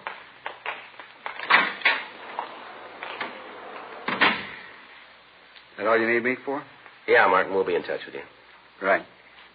Too bad about all this, isn't it? Yeah.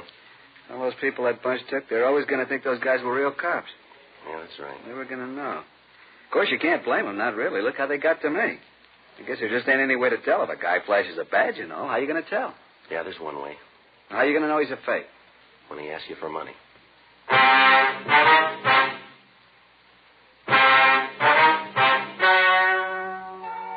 The story you have just heard is true. The names were changed to protect the innocent. On December 17th, trial was held in Department 92, Superior Court of the State of California, in and for the County of Los Angeles. In a moment, the results of that trial. Now, here is our star, Jack Webb. Thank you, George Fenneman. Friends, we'd like to express our appreciation to all of you who've made our Dragnet theme song so popular. Whenever or wherever you hear it, we hope it'll remind you to try our Chesterfields. To join the thousands who are changing to Chesterfields and getting the one cigarette that's low in nicotine, highest in quality. Chesterfield. Best for me, best for you.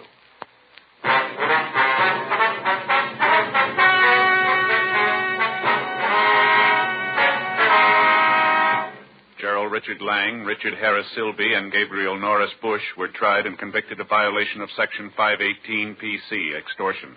They received sentences prescribed by law. Violation of Section 518 PC is punishable by imprisonment in the state penitentiary for a period of not less than 1 nor more than 10 years.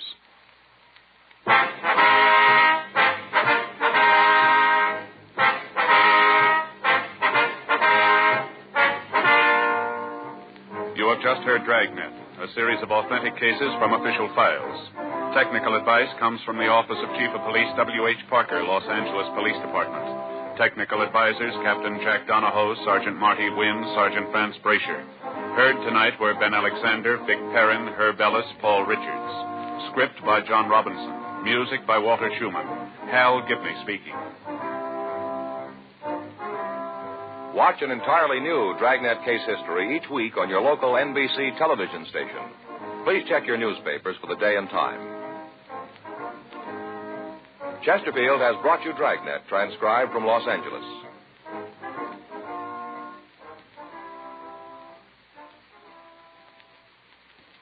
Have you tried new cork tip Fatima? It's the smooth smoke with Fatima tips of perfect cork, king size for longer filtering, and Fatima quality for a much better flavor and aroma. Fatima is made and guaranteed by Liggett & Myers Tobacco Company. Try Fatima today. Hear Frank Sinatra as Rocky Fortune tonight on the NBC Radio Network.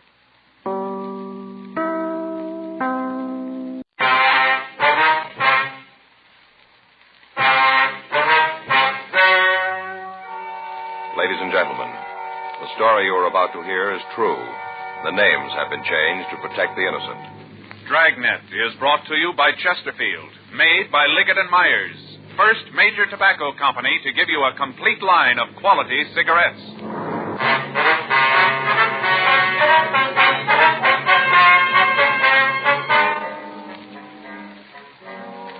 You're a detective sergeant. You're assigned to homicide detail. You get a call that a woman has been badly beaten. The circumstances indicate foul play. Your job? Check it out. The nation's top golfers and sports writers have named Ben Hogan Professional Golfer of the Year. Ben, of course, smokes Chesterfields. But let's hear what he has to say about them himself. I'm a Chesterfield smoker and have been for 7 years. The reason's simple. Chesterfield is the best for me. They're milder, and they taste great. Try them yourself. Take that suggestion from Ben Hogan today. Try Chesterfield, regular or king size. They're low in nicotine, highest in quality, really mild, really satisfying. Chesterfield, best for you.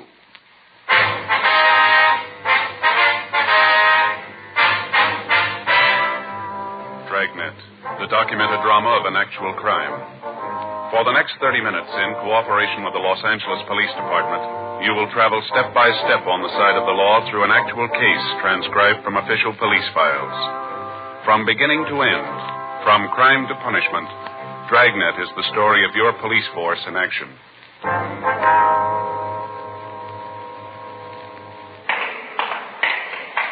It was Tuesday, November 17th. It was raining in Los Angeles. We were working the night watch out of homicide detail. My partner's Frank Smith. The boss is Captain Lorman. My name's Friday. We were on our way back from the main jail, and it was 11:27 p.m. when we got to room 42. Homicide. We gotta get that car radio fixed, Joe. It's getting worse all the time. Yeah, well, we can take it over in the morning. Thing almost knocked me right out of the seat when I called in tonight. As soon as you press the button, bang, you get a shot. Yeah, well, I was out with Lopi yesterday. He picked up the mic, and I thought he was going to climb right out of the window. Yeah, well, that's pretty funny as long as you don't have to use the thing. Well, it must be a short someplace, huh? Gotta get it fixed. You know, I must have used $1 worth of dimes calling in today. If this keeps up, I'm going to have to give up lunches. Well, that wouldn't hurt you either. That's not kind, Joe. I've lost 7 pounds in the last 2 weeks. Where? I'm going to see about a transfer. Well, let's finish up these reports when you get out of here. What do you say? Okay, I'm with you. Hot shot, I get it.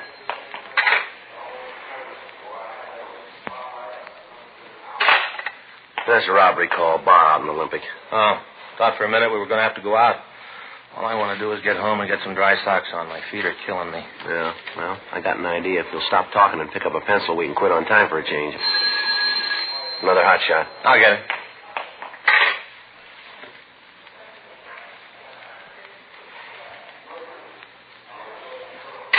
Get your hat. Beating out in Hollywood. Yeah? Woman found her laying in the gutter. She's still alive? Was when they got the call. We better step on it, though.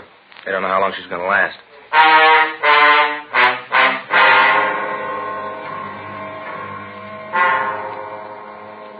When we got to the address we'd been given by the complaint board, 2 radio cars from Hollywood Division were already there. An ambulance had arrived, and the crew was doing what they could for the victim. She was still alive, but the attendant said that she appeared to have a skull fracture in addition to possible internal injuries.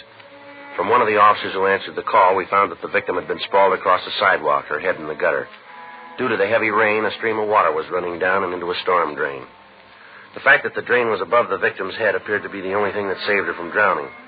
The crime lab had been called, and the men from Hollywood Division were doing what they could to keep the crowd back in order to preserve any physical evidence that might have been left. The victim appeared to be a woman in her early 40s. The clothes she wore looked expensive, but they were badly torn. Her face was cut, and the men in the ambulance crew removed her immediately to Hollywood Emergency Hospital for treatment. An officer was assigned to her in the event she regained consciousness. When she was found, her left shoe was missing, and there was no sign of any purse or wallet. None of the people who'd gathered in the crowd could give us an identification of her. The homes in the vicinity were large, and the area was sparsely populated. The nearest house to the place where the victim was found was at least 300 feet down the street. We talked to the people in the crowd and found that the man who'd made the original call was still supposed to be there. We checked with the officers in the radio unit, but they said they hadn't seen him. From them, however, we found that the call had been from the home of a Mr. and Mrs. Roger Heflin. We contacted them, and they came back to the scene and pointed out the man. Frank and I took him over to our car for questioning. All right, Johnson, you want to tell us what happened? I don't know. You called the police, didn't you? Yeah, I called them. You found her? Yes, sir. She was lying in the street like that. I got scared and I called the police. I thought maybe she was dead. What were you doing up here this time of night? Just walking around. You live up here, do you? No. Where do you live? Got a room down at Fountain. Let me see your identification, will you, please? Oh, yeah. Here's my wallet. Any money in it? No. All right, let me have it. Yeah, here you are. This your true name? Cecil August Johnson? Yeah. Who's Mary Johnson? I say, who's Mary Johnson? Who's she? My sister. Is her address here on the card? Yeah. Hey, you aren't going to call her, are you? You aren't going to call her. Why? Well, she'd be pretty sore about it if you did. She don't like me for me to get mixed up with cops. She don't like it at all. You ever been in an institution? State institution. You ever been in one? Yeah. I was in Camarillo once. How long ago did you get out? Oh, long time ago. 3 days. Long time ago. I haven't been there for a long time. What were you there for? Molesting people. Who? I was in Camarillo. Why'd they send you there, fella? To get well. From what? Just well. Yeah, we know. But what'd they want you to get well from? I was never in Camarillo. You haven't been drinking tonight, have you? I said you've been drinking. Yeah, a little bit. Where? Bar down Highway Boulevard. When they sent you to the hospital, what was the reason? I never been to hospital. You told us that you'd been in Camarillo. Well, that was to get well. Now, look, fella, we asked you before. What for? They thought I was molesting people. Were you?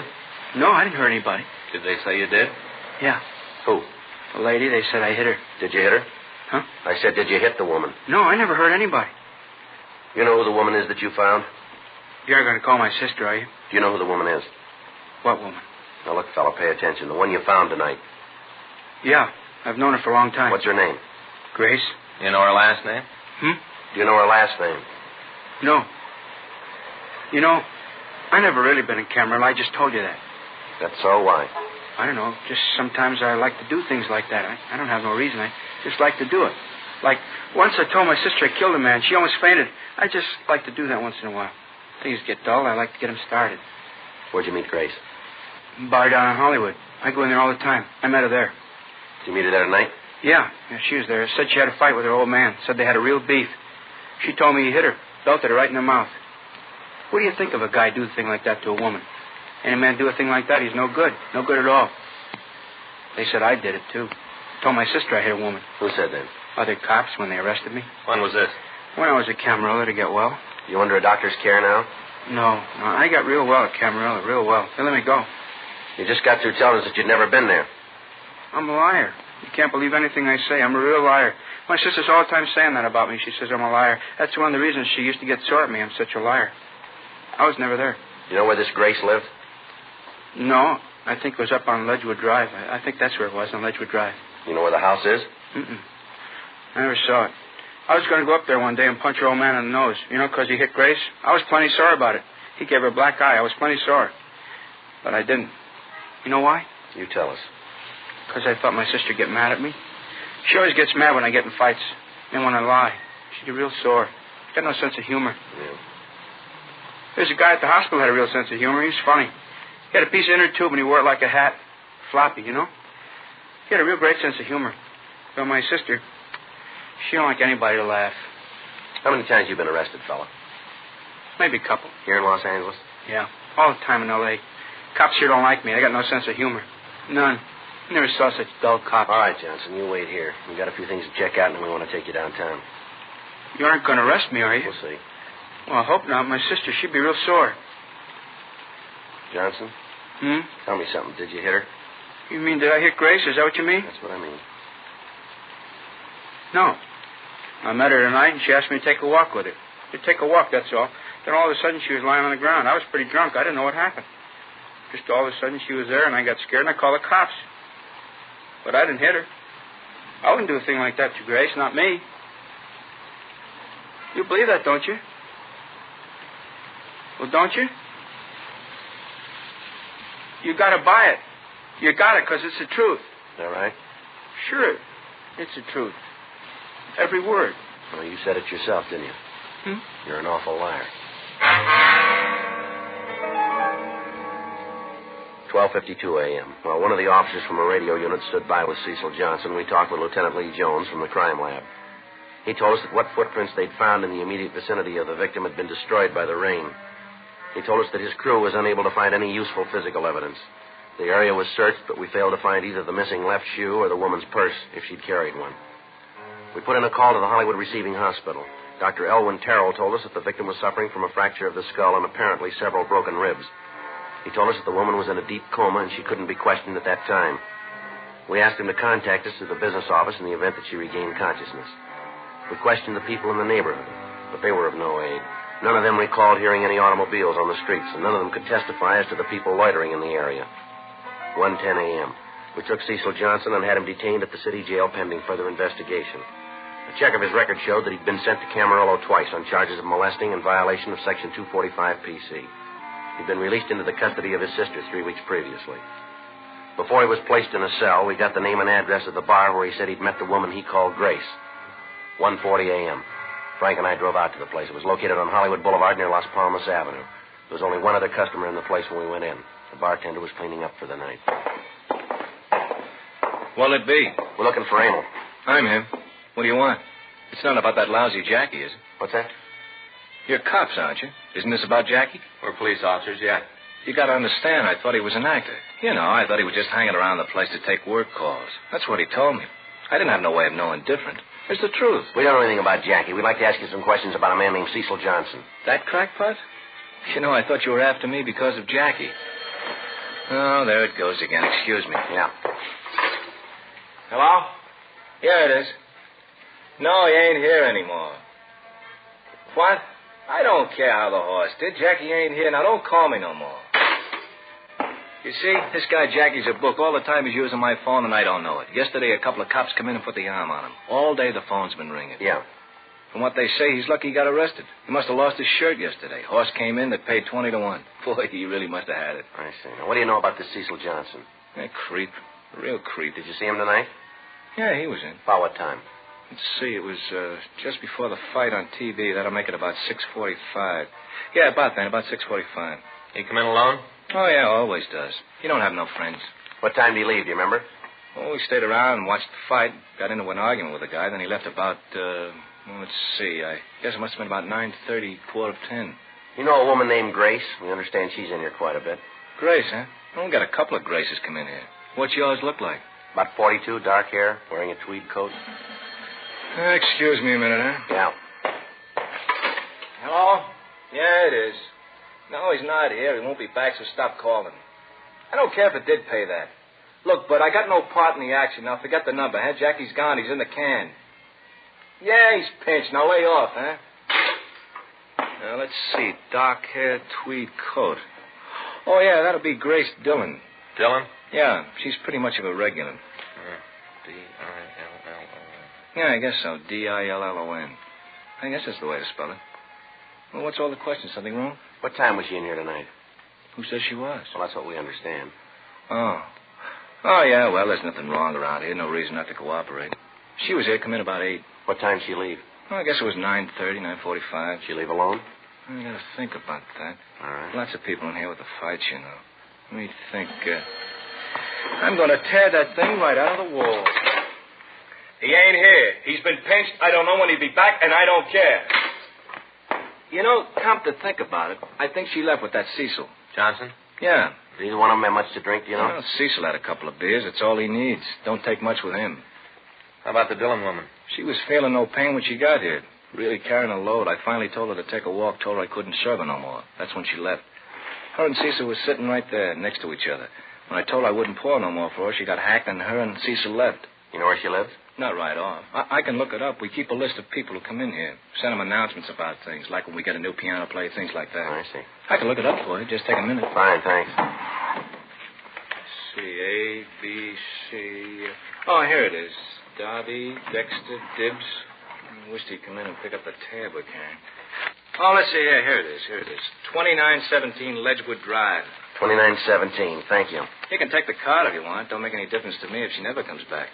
The way she carried on tonight. People just don't understand. What's that? You can just serve them so much. After that, you're pouring 100-proof trouble. You got to shut them off sometime. Uh-huh. Did she ever come in here with her husband? Dillon? Yeah. A couple of times. Quite a while ago, though. They came in late one night, sat back there in the booth, had a couple of quick belts. He drinks Irish whiskey, likes it neat. They had a big beef. I finally had to go back and ask him to go out. He's a real bum. He's mean. Mm-hmm. Yeah. The kind of guy where to know him is to hate him. You know the kind? Yeah. He ain't here. I don't care how much you lost. He's in the can and What? Oh, yeah, honey. Well, I didn't know it was you. Uh-huh. Yeah, I'll be home early as soon as I close up. Right. Yeah, well, I do, too. What? All right, honey. I love you. I do, too, mean it. Look, honey, there's a couple of men here I got to talk to, huh? Well, yeah, as soon as I close up, yeah. Goodbye, honey. What? Oh, yeah, all right. There. Bye. the wife. We've just been married a couple of weeks. She's kind of, you know. Yeah. Did Dillon ever hit his wife, would you know? Yeah, he did. She came in here one night with a mouse that had no end. Said her old man gave it to her. Say, what's all this about anyway? There's something wrong with Grace? Something happened to her? Well, we don't know yet. Well, let me give you this for free. If there's anything happened to her, 6-2 and even, it was her own man. It's a real bum. He's mean. Anything wrong, and it's him that caused it. You better talk to him. You'll find out. All right, sir. Thank you very much. Yes, sir, we will. Thanks. No, not at all. Glad to help out. All right. Good night. Say, you guys going downtown? Yeah, that's right. To the jail? Yeah. Well, if you see Jackie, will you give him a message for me? All right. What's that? Tell him if he gets out, I don't want him back here no more. Okay. Guy ties up my phone.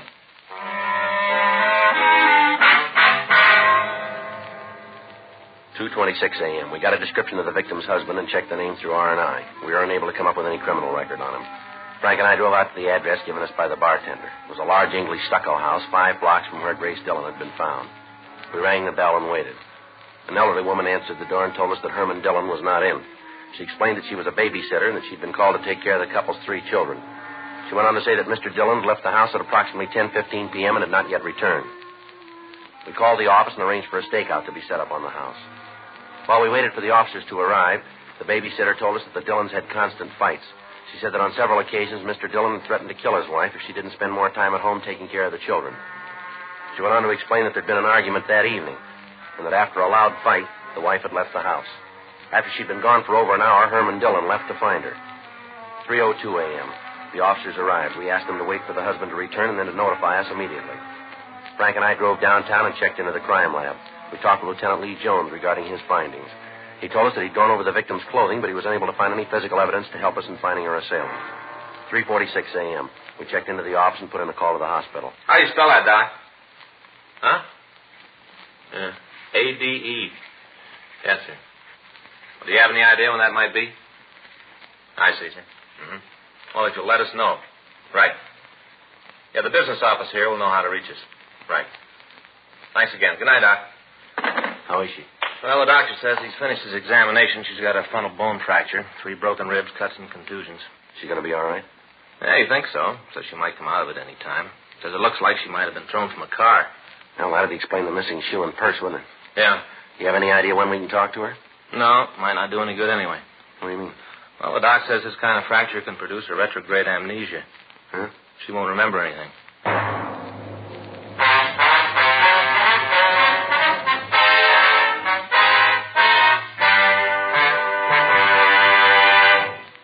You are listening to Dragnet, the authentic story of your police force in action. It's taking place at your dealers, cigarette dealers coast to coast. Smokers by the thousands are now changing to Chesterfield. Join them today, and you'll be smoking the only cigarette that gives you proof of low nicotine, highest quality. I want you to know that's a matter of record. And so is this. As I've been telling you, Chesterfield is the only cigarette with this proven record with smokers. No adverse effects to the nose, throat, and sinuses from smoking Chesterfields. Good reasons why you should change to Chesterfield? You bet. Ask for Chesterfield. Regular or king size, best for you.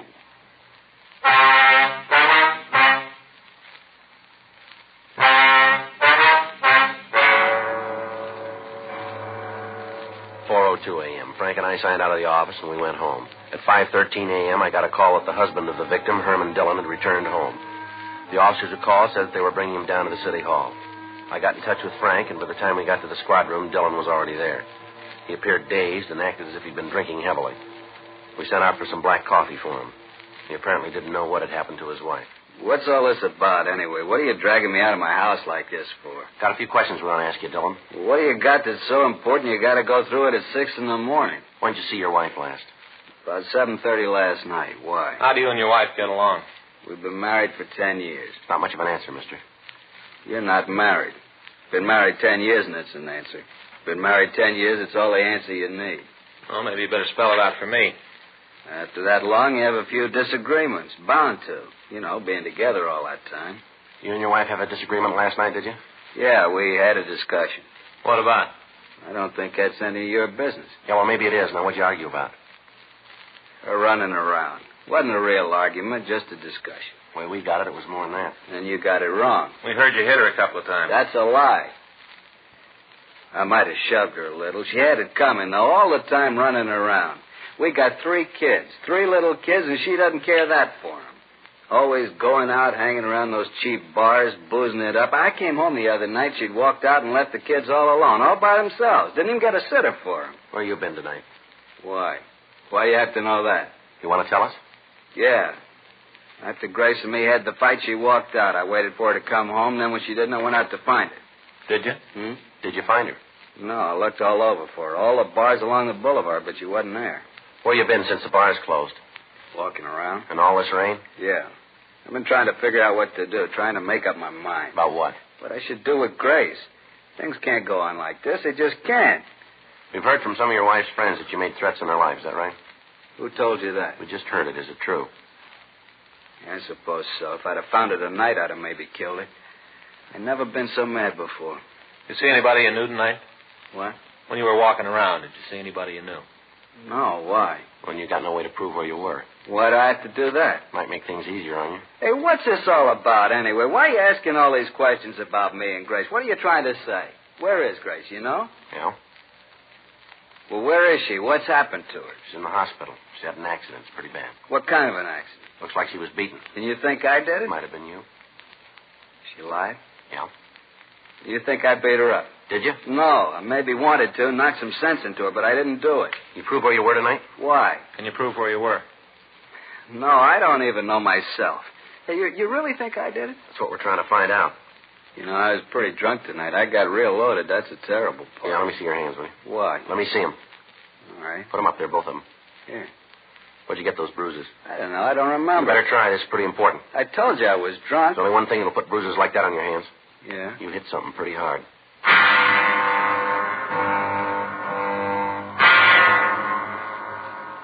Herman Dillon was detained pending further investigation.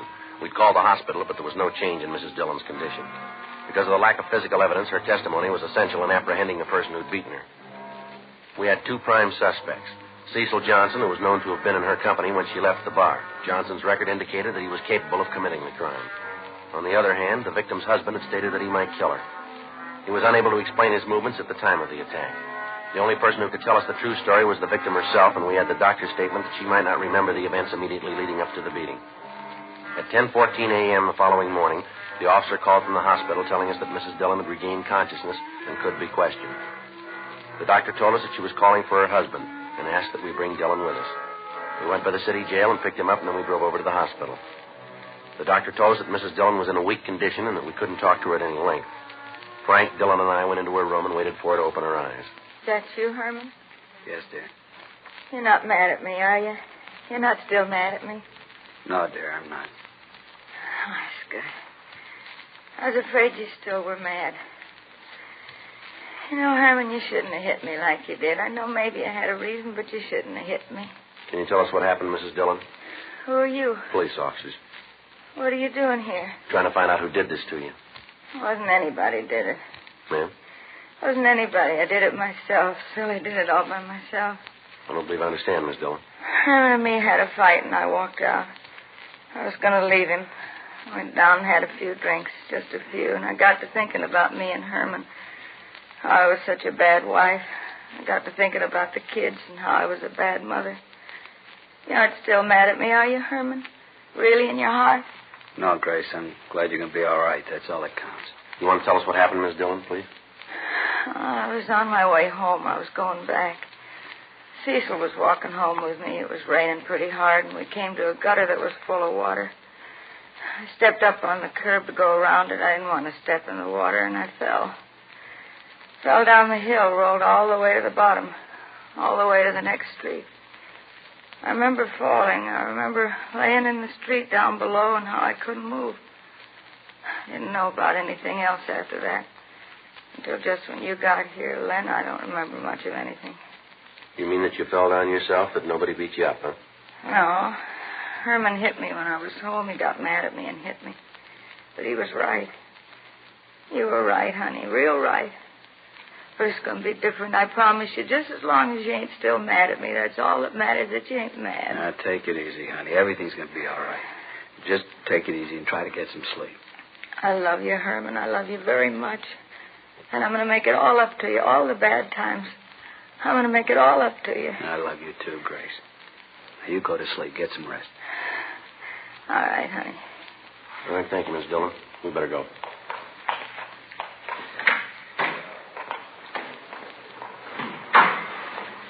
You going to want me anymore, Sergeant?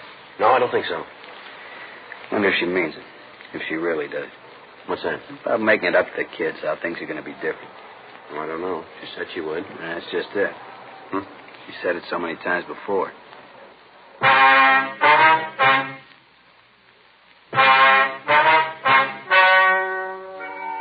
The story you have just heard is true. The names were changed to protect the innocent. On November 18th, a meeting was held in the captain's office homicide division. In a moment, the results of that meeting. Now, here is our star, Jack Webb. Thank you, George Fenneman. Friends, we've been getting letters from people all over the country telling us that they've switched to Chesterfield. Now, just as I've been telling you, thousands of smokers are changing to Chesterfield because only Chesterfield gives proof of low nicotine, highest quality. That's why I recommend you try them today. Regular or king size, Chesterfields are really mild, really satisfying. Best for you.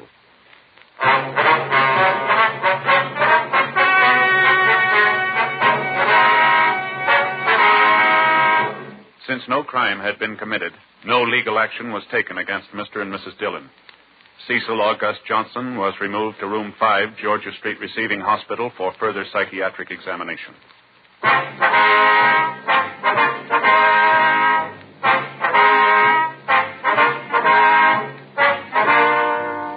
You have just heard Dragnet, a series of authentic cases from official files. Technical advice comes from the Office of Chief of Police W.H. Parker, Los Angeles Police Department. Technical advisors, Captain Jack Donahoe, Sergeant Marty Wynn, Sergeant Vance Brasher. Heard tonight were Ben Alexander, Jack Crucian, Vivi Janis, Harry Bartell. Script by John Robinson. Music by Walter Schumann. Hal Gibney speaking. Watch an entirely new Dragnet case history each week on your local NBC television station. Please check your newspapers for the day and time. Chesterfield has brought you Dragnet, transcribed from Los Angeles.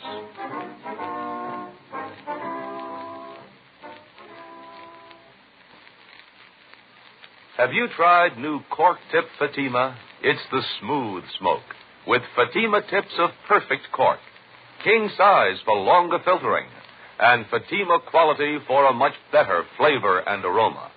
Fatima is made and guaranteed by Liggett & Myers Tobacco Company. Try Fatima today.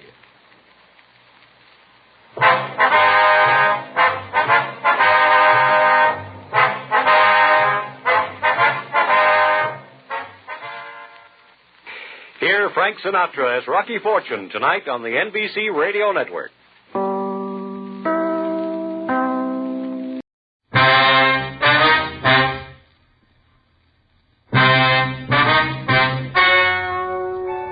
Ladies and gentlemen, the story you are about to hear is true. The names have been changed to protect the innocent. Dragnet is brought to you by Chesterfield, made by Liggett & Myers. First major tobacco company to give you a complete line of quality cigarettes.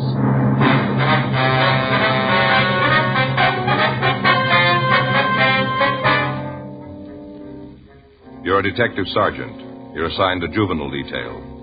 For the past 2 weeks, there have been rumors of a teenage gang war taking place in your city.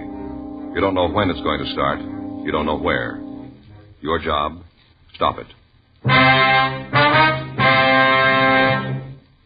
Friends, stage and screen star Paul Douglas is featured on the Chesterfield Poster of the Month that's up all over town. Here's what Paul Douglas says about Chesterfields. Quote, I've been smoking Chesterfield for 22 years. They're best for me. If you try them, you'll find they're best for you. Unquote. You know why Chesterfields are best for you. Because they're low in nicotine, highest in quality. And, of course, Chesterfields are really mild, really satisfying. Try them yourself today. Regular or king size, Chesterfield.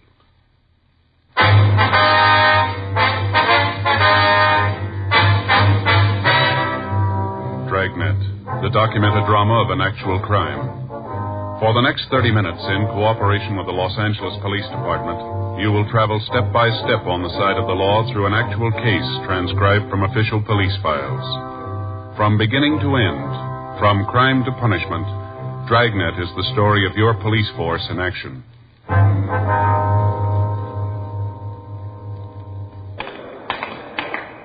It was Tuesday, September the 8th. It was warm in Los Angeles. We were working the night watch out of juvenile detail. My partner's Frank Smith. The boss is Captain Powers. My name's Friday. We just transported a prisoner from the main jail, and it was 10:39 p.m. when we got to Georgia Street Juvenile. The interview room. Sit down, Angelo. Yeah. What they call you, Angie? Yeah, Angie. Why'd you tell the officers who arrested you that you were 18? How'd they find out different? All they had to do was check your record. Well, don't make any difference. Some of them say 16, some say 17. They're all different. You're 17, though, aren't you? Yeah, 17. All right, you want to tell us about this burglary? I told the other guys. Ain't that enough? We want to hear it. Well, figure if you tell it once, that's enough. They copped out. I told them all about it. Why don't you ask them? All right, boy. Give us a story. You got a match? It'd be better if you don't smoke, don't you think? Well, my folks don't care. They let me smoke. The law doesn't until you're 18. Oh, yeah. Come on, Angie. Tell us about it. Nothing to tell. Me and a couple other kids broke into a house. That's all there is to it. We just broke into the place. What about the stuff you took? I told the other two guys all about that. The officers from burglary? Yeah, they said it was from Central. I told them all about it, everything. You show them where the plant was? I told them. I didn't go there, though. I just told them. What'd you steal? Huh? The things you stole. Name them for us. Just different stuff. You know, like you find in a house, all kinds of stuff. Was there an electric mixer? Yeah, good one. You know, with orange juice attachment, good. What else? Electric razor, some silverware. What kind of silverware?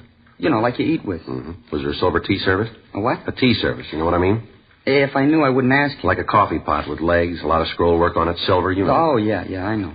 Oh, was there one of those? No. How about a German Luger? You mean a pistol? That's right. No, there wasn't one of them. Hey, you guys gonna let me out tonight? No, you'll be held here. Well, I thought you was gonna let me go tonight. How about my folks? They know I'm here? We haven't had a chance to notify them yet. Where they live? Down on Wall. They have a phone? I thought you always told them when you picked up a kid. You were booked as an adult. Oh, yeah. You fenced any of the stolen merchandise yet? No, we just got it last night. We just broke into the house then. Haven't had a chance to fence it. The other officers say they're going to pick it up? Yeah. You got a job? What? I said, are you working? I told you I did. Where? Place down on East 5th. What do you do? I'm a messenger. Ride a bike. Deliver things. You working there now? I'm here now. You know what I mean. No. You're not working then? The boss and me had a beef. He's a moody one, too. Real moody. Your parole officer know you lost the job? I never told him. Well, maybe he found out. Maybe that's why he was sore at you. Yeah. You been reporting regular? Yeah, pretty much. What's that mean? Once in a while, a couple of times I missed. Just a couple. Don't have to make a federal case out of it. My parole officer know about this arrest? I think he's been notified. How many times have you been arrested? I don't know, maybe 6, 7. You ever been to camp? Yeah, I was there. What for? Truancy. How long were you there? A couple of weeks. And I broke out, and they sent me to Preston. I'm on parole now. You can't let me out tonight, huh? We'll book you and notify your officer. What's his name? Lockridge. He's a moody old guy. Hope he ain't in the mood when he sees me. Rough if he's in the mood. All right. Yeah. Like he came down to see me one day and asked me how I was doing. I told him fine. I had a job. I was doing fine. He says, that's good, Angie, like that. That's good. Tells me how fine I'm doing. Yeah? Next day he comes to my house and reads me off. Says I'm a bum. I'm no good. All like that. Moody. Why'd he read you off? I don't know. Didn't he tell you? No, he just came in and yelled at me. I wasn't doing anything. He's moody. You belong to a gang, Angie? Huh? I said, do you belong to a gang? Yeah, we got a club. I belong to that. What's the name of the club? Little Wall Street Gang. You heard of it? No. Good club. You sure you ain't heard of us? No. How about you? No. Your gang fight much? What do you mean, fight? Well, you ever get mixed up in gang wars, anything like that? No, not us. We've been in a couple of street fights, maybe. You know, some kids come over to where we are and start trouble, but we never been in no gang wars. We got a good gang. You know anybody that belongs to Pink Rats? A couple of guys. I don't know them real well. Who are they? I told you, I don't know them real well. Just to know them when I see them, you know, like that. You don't know any of the names, huh? I think one of them's called Pinky. That's all I know. Look, why are you asking me about them? Well, we got a rumble that they're cooking up a gang war. Wondered if you knew anything about it. Where'd you hear it? We did. You know anything on it? No. You sure? I told you. I wouldn't tell you if it wasn't right. Now, look, Angie, if this thing breaks loose, there's going to be a lot of kids hurt. If you got no part in it, why don't you give us a story? I'm giving it to you. Ain't nothing more I can tell you. Didn't hear nothing about no war. I told you I belong to the Little Wall Street Gang. We don't get mixed up in no wars. A couple of street fights, maybe, but no wars. You gonna stand on that? I haven't got any other way. What did you hear? What? What did you hear about the rats? About the war, I mean. Who are they going to fight? Well, the way it comes to us, they're going to cut into the Orchids. You mean from the south side? Yeah. They're rough guys. That's what we hear. How did it start? What do you mean? What's the beef? The Orchids won't go that far away from home to stage something. Got to be a reason. You guys know what it is? Well, the way we got it, a girlfriend of one of the Orchid gang moved over into the Pink Rat territory. She started to go with one of the rats. The Orchids didn't like it, so they drove over one night and beat up on one of the rats. The next night, the rats went over the south side and kicked around one of the Orchids. That's the way it started. A couple of nights ago, one of the rat kids was riding down the street on a motorbike. A car full of Orchids came up alongside the boy, and before he could do anything about it, they wrapped a piece of bicycle chain around his head. Killing? No. He's still in the county hospital. He's not doing too well. We got word there's going to be a party this Saturday night at one of the rats' house. They figure maybe that's where the trouble's going to be. You're not throwing any coconuts at me? What? This is for real? It's the way we get it. Those kids get started, and somebody's going to get hurt real bad. Maybe a lot worse than you got it figured. What do you mean? I heard about the job the Orchids did last week. Yeah? They broke into a place and cleaned it out. It must have been for Saturday night. How do you mean? They stole a couple of rifles. Something worse. Yeah? 12-gauge shotgun. 10:45 p.m. Angelo Marcal was rebooked at Georgia Street Juvenile on a charge of burglary. His shoes and his belt were taken from him, and he was held in detention. We put in a call to his parole officer and told him what had happened. After that, we drove by Marcal's home to inform his parents of the arrest, but we found nobody there. We left our card with a notation asking them to call us when they returned. Before the Marcal boy had been placed in the cell, we'd gotten a description of the boy he knew as Pinky. After trying to contact Marcal's parents, we went up to the second floor of the juvenile division and had the record bureau check the nickname and description. We came up with 3 possibles. We pulled the mug shots of the boys and showed them to Angelo Marcal, but he was unable to give us an identification. It was difficult to tell if the boy was lying or telling us the truth to try to cover up for the members of the Pink Rat gang. The following afternoon, Wednesday, September 9th, Frank and I checked into the office, and then we drove out to see the parents of the Marcal boy. They still hadn't returned, and the neighbors told us that they had seen the couple drive away early Monday morning without giving any indication as to when they might return. We asked the woman who lived next door to call us when they did come back. 4:40 p.m., we drove over to the east side of town to check on the 3 possibles named Pinky that we'd turned up the previous night. All of the boys were able to prove to our satisfaction that they were not the Pinky we were after. We talked to the youngsters in the neighborhood, asking them if they knew anything about an expected gang war. Either they didn't know anything about it or they wouldn't tell us. 6:15 p.m., we went back to the office and put in a call to Central Burglary. Yeah. We haven't got the exact date. The way we got it, there are a couple of rifles taken and a 12-gauge shotgun. No, and a 12-gauge shotgun. Yeah. Sure, I'll wait. They're checking the reports now. This is one tip I'd like to have turned bad, wouldn't you? Yeah, I'm with you. Yeah, Rex. Mm-hmm. That'll be the 30, huh? Yeah. What's that? Yeah, I guess it might be. Won't help if it is. Right. Let us know, huh? Right. I got the reports. Guns were stolen on Tuesday, August 30th. I still haven't been able to get anything on it. Rifles were 30-06s. Deer rifles, huh? Yeah. Olson says he got another report last night. Might mean something. Yeah. Hardware store broken into. What'd they take? 4 boxes of 30-06 ammo, 3 boxes of 12-gauge cartridges. It might have been a coincidence, but if it wasn't, the Orchid gang was armed with 3 guns and 225 rounds of ammunition, enough to start and sustain a small war. 6:35 p.m., we contacted Lieutenant Hartgrove, the night watch commander, and he assigned 2 other teams of officers to work with us. In addition to the juvenile officers, radio units out of Metro Division, reserves, joined us in the search for members of the Orchid gang. The streets in the area were combed. Citizens in the area were questioned, but they failed to supply any information on the boys who belonged to the gang. The satin-embroidered jackets the members of the Orchid gang wore had disappeared from the streets. At 12:01 a.m., the search was called off, and a broadcast was put out to the regular units in the area to be on the watch for any gang activities. 12:47 a.m., we got in touch with Rex Olson in Central Burglary. He told us that the crime lab had failed to come up with any physical evidence on the theft of ammunition from the hardware store. 1:20 a.m., Frank and I checked out of the office and we went home. The following morning at 8:30 a.m., we got in touch with a juvenile informant, and he was able to give us more information on the expected gang war. He told us that the fight was set for Saturday night. He was unable to give us the exact address of the party that was to be crashed, but he did give us a general idea of the location. He was also able to give us the name Pinky Eggers and his address. He told us that the Eggers boy was the leader of the Pink Rats and might be able to give us information on the membership of the Orchid gang. 12:40 p.m., Frank and I drove out to talk to the Eggers boy. We checked his school, but he wasn't there. We went to his home. It was a small one-story frame building with a weathered picket fence surrounding it. A 1947 hopped-up Ford was in the driveway. Frank and I went up on the porch and rang the bell. Yard could sure stand a cleaning up. Yeah. Wonder who the car belongs to. I don't know. Sure looks fast. Yeah. Yeah? Like to see Pinky Yeagers. Who are you? Police officers. Well, can't you lay off the kid? Why don't you quit rousting him? Is he here? No, he ain't here, and if he was, I don't think I'd let you see him. That his car? Yeah, it's his. Registered in his name? No, in mine. Now, what are you after the kid for? I want to talk to him. Well, talk to me. I'm his father. Anything you got to say to him, you can tell me. Your boy belonged to a club called the Pink Rat Gang? Why? Does he? I answer no questions till you tell me why you're asking. Now, look, mister, we're not out here to pass the time of day. Your boy's mixed up in something that can turn out to be pretty serious. That right? That's the way it is. Who says it's serious, and what are you talking about? We got word that your boy's mixed up in a gang war that's going to break out this weekend. And you two big cops are out here leaning on a kid because he's mixed up in a beef.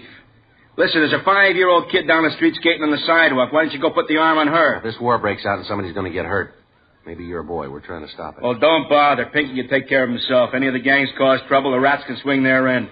You want to stop the beef, go talk to the other kids. Tell them to lay off. My boy's gang is now looking for trouble. Any fighting going on, you can talk to the other kids. You check them. Leave my boy alone. We want to talk to him, Mr. Eggers. You going to make a pinch? No, we just want to talk to him. Should have known you were going to take him today. Only 2 of you.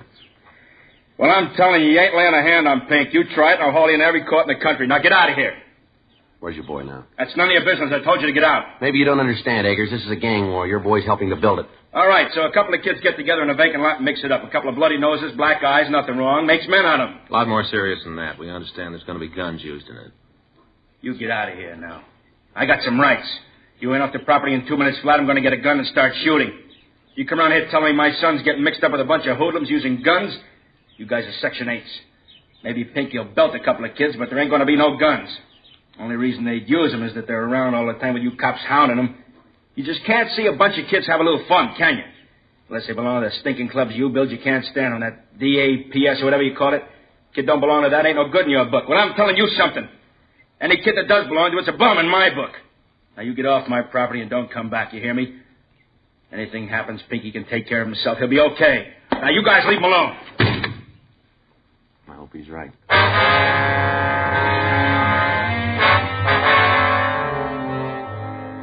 3:15 p.m. Frank and I drove over to Pinky Yeagers' school again. We spent the next 2 hours talking to the youngsters in the neighborhood.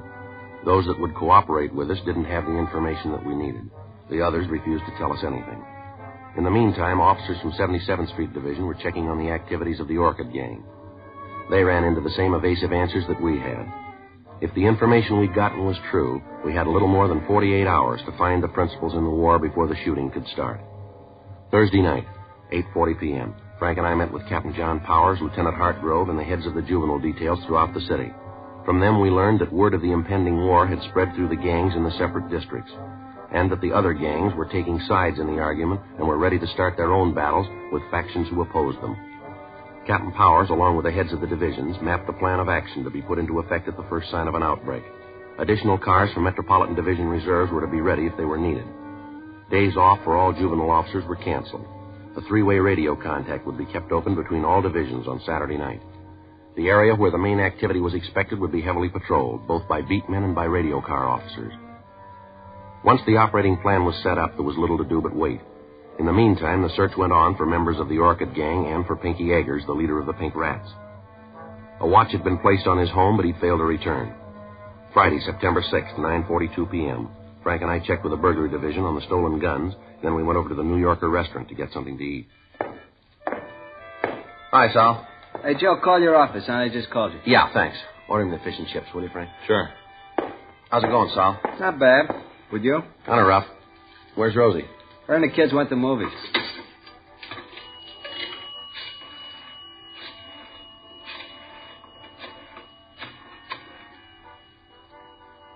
$2568, please. Yeah, George Juvenile. Right. Lieutenant, this Friday. Well, when did it happen? Well, wait till I get a pencil. Saul, hand me that menu, will you? Yeah. Here you are. All right, go ahead. Yeah, I got it. Yeah. Well, what do you want us to do? Yeah. They know yet? Yeah, all right. No, we'll get right over there. Bye. Never mind the food, Sal. What's the matter? Kids didn't wait until Saturday. They just shot up Highland Park. What's the score? Still coming in. A good start. Yeah. 11-year-old boy killed.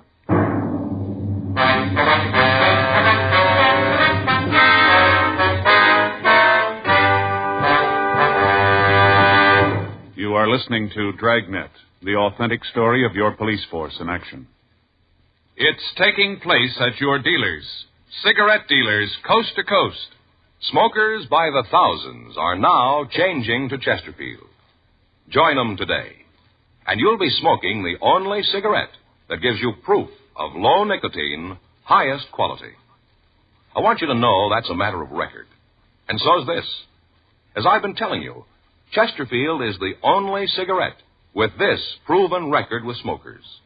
No adverse effects to the nose, throat, and sinuses from smoking Chesterfields. Good reasons why you should change to Chesterfield? You bet. Ask for Chesterfield, regular or king size, best for you.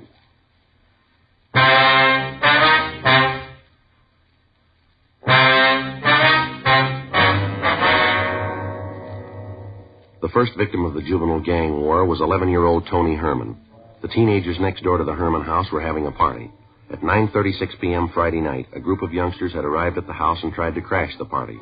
A fistfight had ensued, and Tony, who was doing his homework next door, had gone out to see what was causing the disturbance. As he stood on the porch watching the fighting, a 12-gauge shotgun had been fired. The pellets from the cartridge had caught the youngster in the stomach and the abdomen, and he'd gone down. At the sound of the shot, the fighting had stopped, and the party crashers had left the scene. The police had been called, and Tony was removed to Georgia Street Receiving Hospital. He was dead on arrival. From the neighbors, descriptions of the party crashers had been obtained. All of the boys wore satin jackets with a large white orchid embroidered on the back. One of the people who saw the shooting said that the boy who'd fired the gun wore a jacket with the name Gene under the orchid design. A broadcast was gotten out immediately, along with a description of the car that the juveniles had used to escape. The parents of the Herman boy were not at home when the shooting occurred. From the neighbors, we found that they usually went to a movie on Friday night, and they didn't return until after midnight. An officer was stationed at the house to bring them to the hospital when he returned. At 1:34 a.m., Mrs. Herman arrived at the hospital. She was a small, dark woman with graying hair. She didn't know what had happened. Frank and I met her in the hall. I want to see Sergeant Friday. Is he here? I'm Sergeant Friday, ma'am. Well, I'm Mrs. Herman. They say something's happened to Tony. Yes, ma'am. You want to step in here? Might be a little better to talk. All right. Can I see him? He isn't hurt bad, is he? It's that bicycle. I told his father I knew it was too soon for it. He's so little, and to buy him a big bike like that, well, he couldn't hardly reach the pedals. Well, that's it, isn't it? He fell off the bicycle. No, ma'am. What is it, then? What is it? Something more? He's hurt. I want to see him. Just a minute, Miss Herman. Well, why won't you tell me what happened to him? My husband will be here in a few minutes, and he's going to want to know. Why won't you tell me? How bad's he hurt? Pretty bad, man. That's not an answer. How bad's he hurt? He's dead. Dead? Can we get you anything? My boy's dead? Tony? What? I thought he'd fallen off the bicycle. He got it for his birthday, a new bicycle, 28-inch wheels. I thought he'd fallen. I didn't know it was like this. Can I see him, my boy? Can I? Yes, ma'am. How'd it happen? How? Oh, we're sorry about it, Miss Herman. My Tony had an accident, and he's dead. He went to a movie, and we come home to find our son's dead. Better get the doctor, Frank. Right. Doctor will be here in a minute, Miss Herman. Just to a movie. He's doing his homework. Now he's dead. How did it happen, Mr. Friday? The gun went off. He was standing on the porch. He was hit. But who was shooting? Who shot my boy? Who killed him?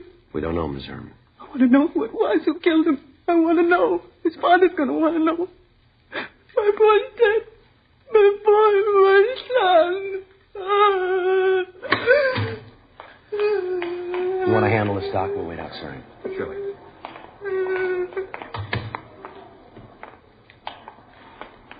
Kind of hard to do. You're going to make up for it. What? The kid that fired the gun? Yeah. They got him downstairs.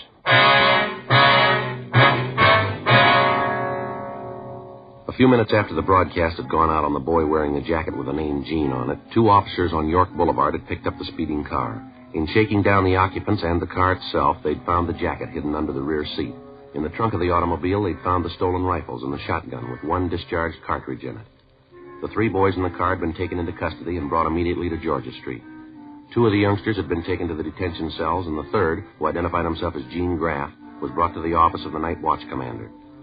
From the identification found in his pockets, we learned his name, address, and his age, 16 years old. His parents were notified that he was being held, and they were asked to come to the office immediately. All the time the boy had been in the room and the calls had been made, he refused to say anything.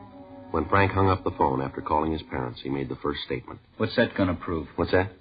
Having him come down here. What are you going to prove with that? You want to tell us about it? That's a kid. You going to be all right? No, he's not. How bad's he hurt? He's dead. Rough. That's all you got to say? What do you want me to say? You gunned down an 11-year-old boy, and that's all you got to say about it? Look, cop, I know the routine. You read me off, make a big speech, and I'm supposed to feel real bad. Well, I'd like to go along with you, but it won't work. Look, save the effort. Use the words in somebody else. Do what you're going to do, and let's get it over with. How old are you? You already saw it. How old? 16. Pretty heavy, aren't you? I've been around, yeah. Don't get smart, kid. Not my fault. I was born that way. How many times you been arrested? Couple. How many times? 4. For what?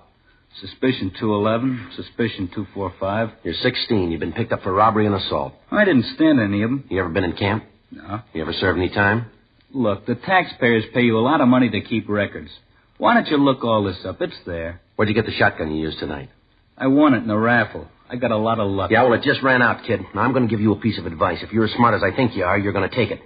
You start answering these questions, you start answering them right. You bought yourself a pile of trouble that you and that smart mouth of yours aren't going to talk your way out of. You killed somebody, an 11-year-old boy.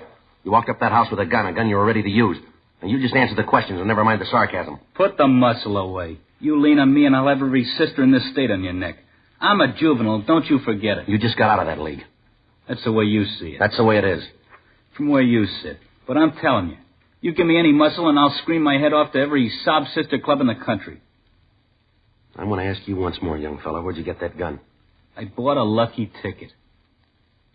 Stick with it, kid. We're checking the numbers now. Those guns were taken on the burglary last week. You're dead on it. We got you going in. You try to make it stick. Don't worry, we will. Use narcotics? Do I look like a hype? I asked you a question. And I gave you an answer. You drink? Sure, I'm a real lush. I'm going to tell you something. We're running out of patience with you. Well, then you better go get pumped up. You're going to need a lot more. What were you doing out there tonight? Where? Come off it. You know what I mean. Gently, gently. What were you doing at that party? What do you usually do at a party? Was having a good time. Why'd you take that gun with you? I was in the car. I didn't take it. I went along for the ride. Well, who put it there? I don't know. Other boys say it was yours. That's a lie. Prove it. I don't have to. You got to prove I did know about it. We don't have to prove a thing. There are a couple of people who saw you shoot the kid. Guys you were with that copped out. You're nailed and you know it. We'll see what the judge has to say about it. I've gotten off before. I'll swing it this time. I'm a juvenile. I'm not responsible for what I do. You really believe that, don't you? I said it. You know, I got 2 kids. What do you want, a medal? I got 2 kids. They're pretty good youngsters, too. They go to school, they study hard, and they're trying hard to grow up to be decent human beings. They'll get married and raise ordinary families. They'll never do much of anything special to get their names in the papers. Nobody's going to give them much notice, and maybe that's the way they want it. But all of a sudden, somebody like you comes along, mean and rotten, and people hear about you. They figure all the kids sat down and wrote your name on a ballot, and now you represent all of them. That you're the shining example of American youth. They sit there and shake their heads and talk about what's happening to the younger generation. They got the wrong picture. It isn't true, none of it. You framed it. You act like a big man, and every decent, honest kid comes on looking like a bum. You sit there and blow off about being a juvenile. You like it because you think it'll buy you special privileges. Well, you're wrong, fella, not in my book. As far as I'm concerned, you're a rotten little killer, and you're going to be treated like one. Now you bring out the rubber hose? All right, come on, let's go. Take your coat, boy. You're not coming back this way. Yeah. Come in. Mr. Friday? Yes, Miss Herman. They told me I'd find you here. Is this the boy who did it? Yes, ma'am. What's your name? Answer. Gene Graff. Why'd you do it? Why'd you kill my boy? Did he do something to you? Is that it? Did Tony do something to you?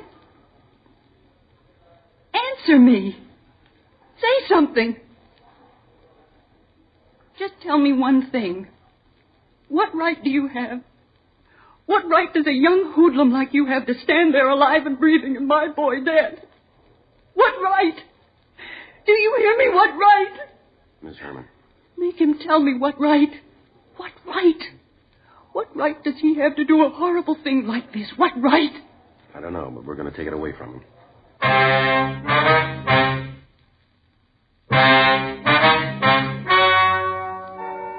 story you have just heard is true. The names were changed to protect the innocent. On October 4th, a petition was filed in juvenile court, and the subject was declared unfit to be tried as a juvenile. He was ordered to be tried in superior court under the general law. In a moment, the results of that trial. Now, here is our star, Jack Webb. Thank you, George Fenneman. Friends, we've been getting letters from people all over the country telling us that they've switched to Chesterfield. Now, just as I've been telling you, thousands of smokers are changing to Chesterfield because only Chesterfield gives proof of low nicotine, highest quality. That's why I recommend you try them today. Regular or king size, Chesterfields are really mild, really satisfying. Best for you.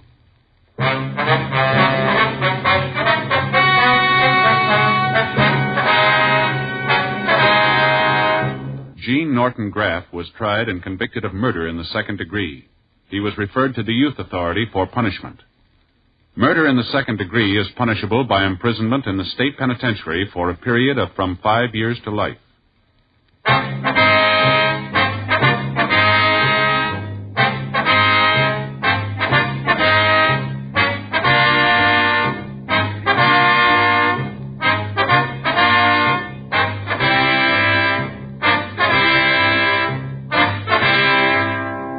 You have just heard Dragnet, a series of authentic cases from official files.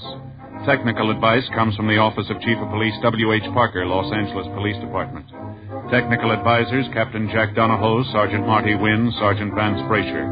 Heard tonight were Ben Alexander, Bert Holland, June Whitley, Gil Stratton. Script by John Robinson. Music by Walter Schumann. Hal Gibney speaking. Watch an entirely different Dragnet case history each week on your local NBC television station. Please check your newspaper for the day and time. Chesterfield has brought you Dragnet, transcribed from Los Angeles.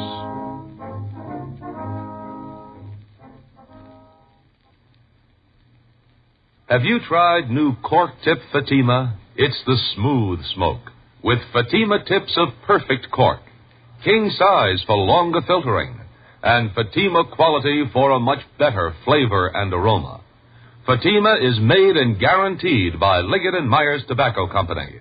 Try Fatima today.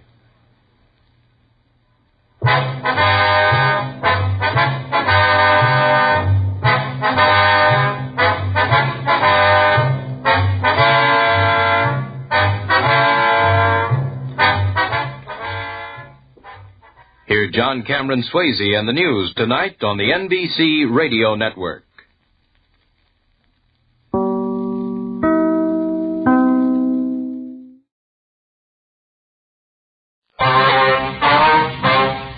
Dragnet. Ladies and gentlemen, the story you are about to hear is true. The names have been changed to protect the innocent.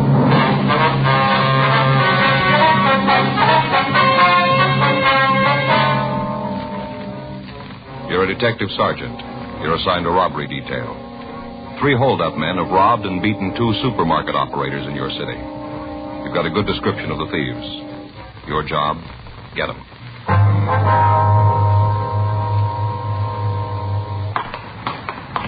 It was Tuesday, November 3rd. It was cold in Los Angeles. We were working the day watch out of robbery detail. My partner's Frank Smith. The boss is Chief of Detectives Thad Brown. My name's Friday. We'd gotten a hotshot call about a robbery, and it was 9:46 a.m. when we got to the corner of Lockwood and Barton Avenues. The Lockton Market. Officer back there. Yeah. Friday and Smith, Central Robbery. Oh, yeah, I'm Jackson, Unit 387. You answered the call? Yeah, we got here a couple of minutes ago. Where's the victim? Back room there. He's pretty bad off. Ambulance attendant's with him now. Mm-hmm. My partner's checking the neighborhood. If there's nothing you need me for, I'll give him a hand. Yeah, make a 211 report for you, Lee, will you? Right. Thank you. Looks like there was quite a fight. Yeah, stuff all over the place. Come on. What do you got in that bottle? It sure stinks. Yeah, you got to clean up these cuts. Let's try to hold still, huh? Ow! Hey, take it easy, huh? Yeah, something you want? We're out of Central Robbery. Is this the victim? Yeah, a couple of cuts, nothing serious. Tell him about Andy. He's the one who really got it. Who's Andy? Yeah, the clerk. Pretty rough. Looks like it might be a fractured jaw. He's in the truck now. Now, let me get this tape on you now, huh? Ow! That should do it. Might be a good idea if you saw your doctor. Yeah, what about Andy? We're going to take him down to Georgia Street Receiving. You going to call me and let me know about it? It might be better if you called them. Yeah, okay. All right, see you guys, huh? Yeah, right. Yeah, Thanks. Yeah, sure. Boy, that one guy really clouded me. Hurt. Mm-hmm. Wonder if you feel up to telling us what happened here. 3 of them. 3. Came in and held up the place. Clouded me and Andy. Sure hope he's going to be all right. What's your name, sir? Cliff Hall.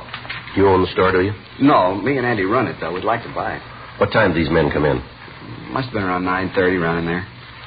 Did you give the officers who answered the call a description of the men? Yeah, that was the first thing they asked me. Go ahead, please. I was getting the money ready for the bank deposit. Andy was back here stacking bottle cases. These 3 guys came in. First off, I thought they were customers. Yeah. A couple of them walked to the back of the place. I thought they were picking out stuff. The other one kind of stood around by the cash register where I was. Go ahead. Well, after he was there for a minute and I see the other 2 aren't picking up nothing, I asked him if there was something I could get for him. That's when he pulled out a gun. What about the other 2? Oh, it worked like they had some kind of signal. As soon as the one in front pulled his gun, the other 2 did too. The fellow asked me to put all the money in a paper bag. Got the bag from up in front there. Took it right out of the stack and handed it to me. Said for me to put the dough in it. You recall his exact words? What? The way he said it, the words he used. You recall them? Let me see. I think it was, put all the dough in this bag. Don't say anything. Just do as I say. That was the way he said it. What'd you do then? Like he said. He had that gun pointed right at me. I could see the other 2 guys. I wasn't going to do anything but what he told me. I put the money in the bag. Mm-hmm. I thought they'd leave the place, but that's when Andy came out. I guess he wondered what the other 2 were after. You see, from where he was, he couldn't see the guns. Oh. He walked out to him, asked if there was anything special they were looking for. Mm-hmm. What happened then? Well, then he saw what was happening. He saw the guns, and he tried to throw the guys out. I don't know why he did it. Andy's like that. He gets an idea in his head, and there isn't anything that'll shake it loose. He tied into those 2 guys, almost had them whipped, too, even with the guns. The guy that was with me saw what was going on and yelled back at him, told him not to shoot. He ran back and laid his gun alongside Andy's head. Oh, clouded him right along in here. Mm-hmm. Andy dropped like a sack of potatoes, and the 3 guys ran out of the store. How much money did they get, you know? I hadn't finished up with the bank statement yet. I'd just be guessing, but I'd say about $8,000. Might run to 8.5, but that's about it. I see. Now, if you could just give us a description of the men. All 3 of them? If you could, yeah. The one who was with me must have been about 5'11", kind of dark complected, had straight black hair. What color were his eyes? Brown. You have any marks or scars you could see? No. Clean shaven? Yeah, I had a real dark beard. Looked kind of like he had some kind of talcum powder on. Do you remember how he was dressed? Let's see. A dark blue suit, gray top coat, gray hat. Was he wearing a tie, do you know? Yeah, a gray tie with maroon stripes. You know, kind of diagonal, a thin tie. Anything unusual about him? Make it easier for us to identify him? No, I don't think so. How about the gun he was carrying? What kind was it? I couldn't see the name. No, sir. I mean, was it an automatic or revolver? Oh, an automatic. Looked like a big caliber, I'd say 45. One of the other fellows had a revolver, but the guy with me and the small one had automatics. You know if they drove a car? Well, if they did, I didn't see it. Might have had it parked right out in front for all I know. I told you I was busy when they came in. When they left, I was too worried about Andy to pay any attention to him. The way they hit him, a terrible thing, right along here. Oh, excuse me a minute. I got some aspirin here in the drawer. Yes, sir. Sure hope Andy's going to be all right. We've been together a long time. Can't get over that little guy, the one who hit me. I should have taken him. But the big one, he's tough looking, a real fighter. Well, this isn't going to help much. Huh? He's going to lose this one.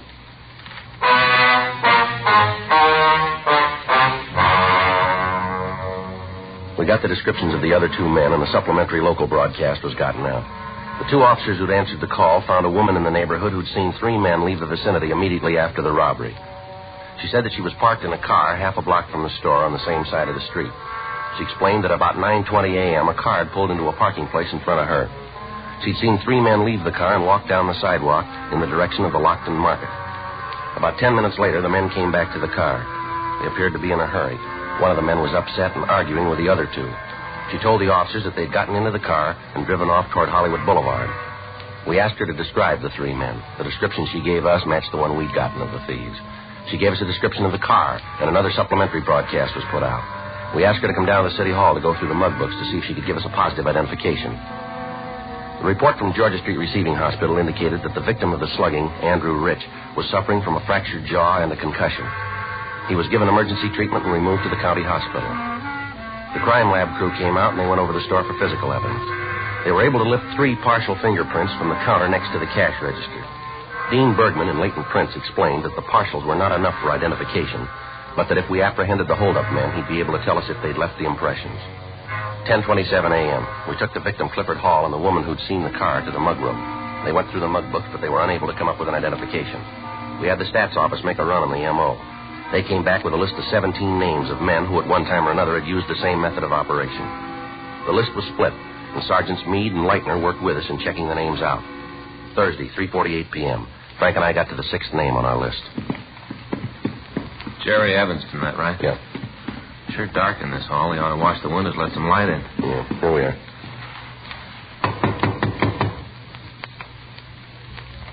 Might not be in. Yeah, we'll try it again. Now let's talk to the manager. Yeah. Yeah? Who is it? Manager, we want to see you a minute. Just a minute.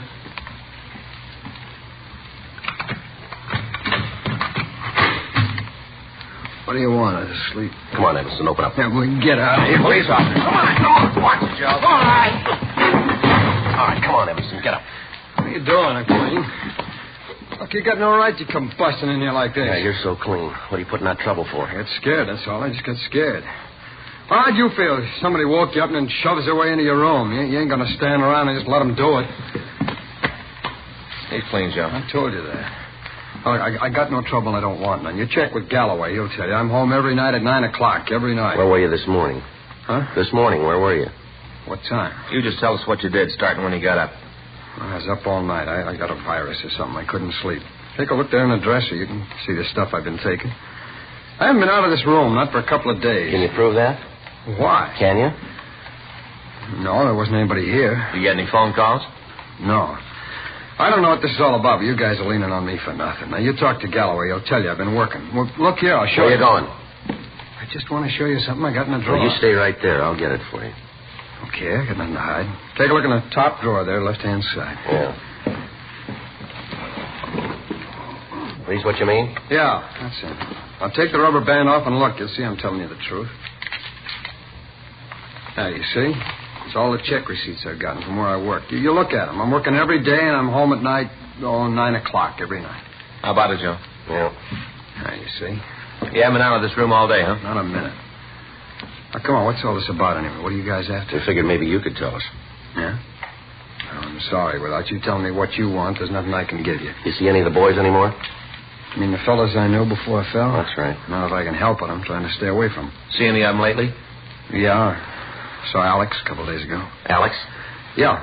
Alex Finley. I knew him when I was up in Q. He came in where I was working. Did you talk to him at all?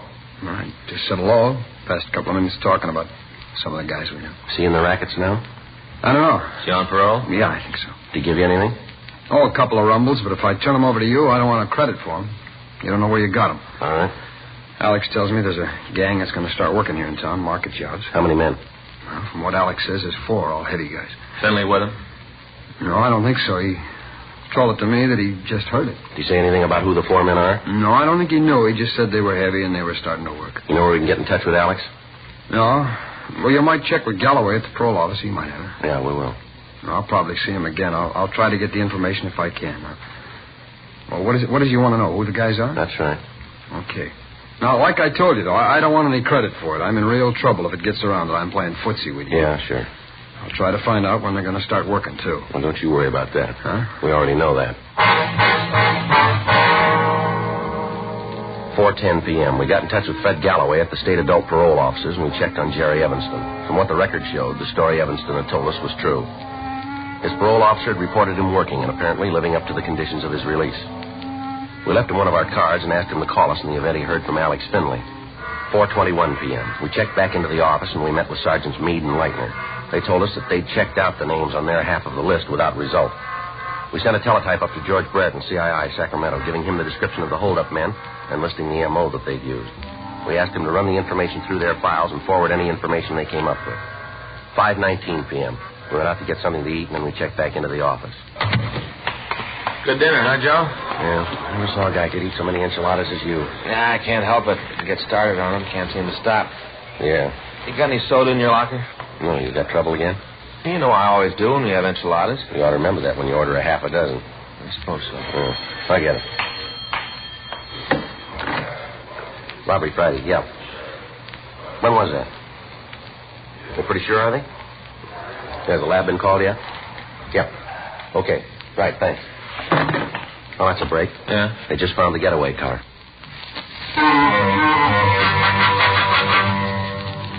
6:47 p.m. We left the office and drove out to where the car had been found. It was parked on Lockwood Avenue, 5 blocks from the market that had been robbed. The radio car officers who had spotted it had called the office immediately when they saw a brown paper bag in the back seat bearing the printed name, Lockton Market. A crew from Leighton Prince came out and went over the car. They were able to come up with a single print from a man's index finger. Bergman compared it with the parcels found at the market. They matched. We checked the white slip in the car and found that the vehicle was stolen. The report on it had been filed at 10:37 a.m. that morning. We talked with the people in the immediate vicinity, but none of them were able to tell us anything about the people who'd parked the car. However, we did come up with an elderly man who told us that he'd seen 3 men get into another car at about 9:45 that morning. He said that he remembered it because the driver of the car had pulled into a parking space and stopped the motor. Another automobile had parked directly in front of the car, and the driver of the first machine had moved so that there was no one in front of him. The man went on to say that a few minutes after the driver pulled into the second parking place, 3 men had come around the corner, gotten into the car, and the 4 of them had driven off. The witness was unable to give us a description of the car other than to say that it was a late model Plymouth or Ford. The only description he could give us of the men was that one of them was large and was wearing a gray topcoat and a hat, and that one of them was small. 8:40 p.m. Frank and I went back to the office and checked out for the night. The following morning at 8:02 a.m., I checked back in for work. Hi, Joe. Morning. Kind of cold out. Yeah. You look happy this morning. I didn't sleep a wink last night, Joe, not a wink. What's the matter?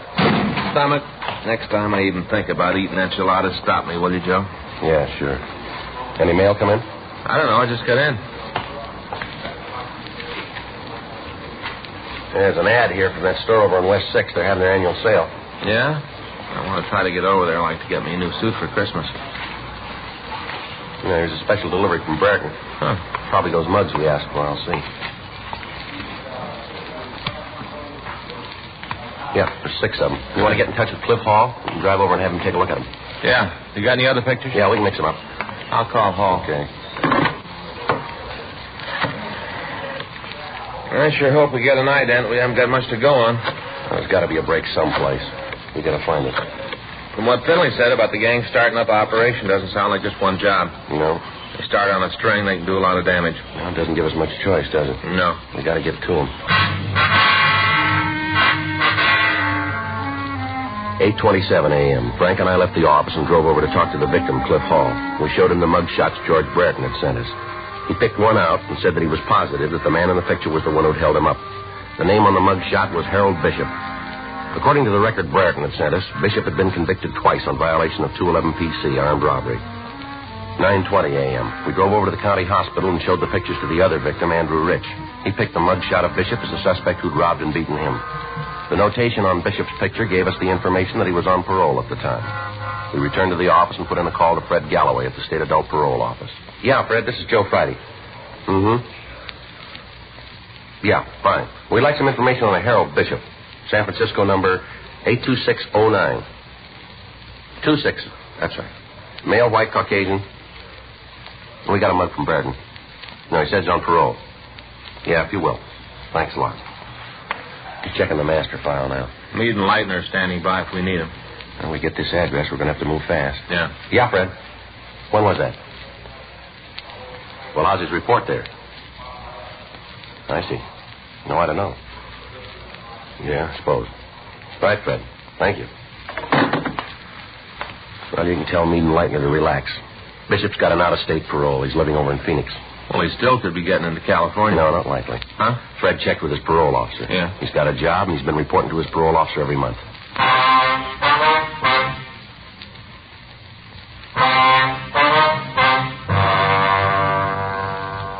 We asked Fred Galloway at the state parole office to contact Bishop's parole officer in Phoenix and check him closely. The report came back that the suspect had a job with a small contractor and that he'd been working regularly. He'd also been giving monthly reports to his officer. We'd had a suspect identified by 2 of his victims, and yet if the information we'd gotten was correct, it would have been a physical impossibility for him to have committed the robbery. We got a copy of his jacket and looked over his past record. We found that Bishop had been arrested for armed robbery the first time 18 years previously. He'd been brought to trial and acquitted. The next arrest was 10 months after his trial. He'd been convicted and served 6 years at San Quentin. He'd been released, and within 6 months, Bishop had been picked up again. This time he was sent to Folsom Penitentiary. While he was there, he appeared to be a model prisoner, and after serving 4.5 years, he'd been placed on parole. After leaving the prison, he'd requested and he'd been granted an out-of-state leave. In checking Bishop's M.O., we found that it matched exactly that of the thieves who'd held up the Lockton Market. The time of approach was the same. The number of men used was the same. The method of leaving the scene was exact. We had a suspect, and yet he couldn't have committed the crime. 3 weeks passed. On Saturday, November 26th, the thieves hit again. In checking with the victims, they identified the mugshot of Bishop.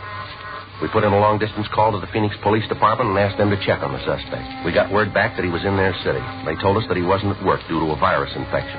They went on to say that they checked with his landlady and that she told them that Bishop hadn't left his apartment at all on the day of the theft. Monday, November 28th, we got our first break in the case. I'll get it. Robbery, Smith. Yeah. Oh, yeah, Jerry. Uh-huh. You sure about that? Where? Uh-huh. How about the rest of them? Yeah, just a minute. Toss me that pad, will you? Yeah, here you go. Okay, Jerry. Go ahead. Yeah. Mm-hmm. How do you spell it? L-A?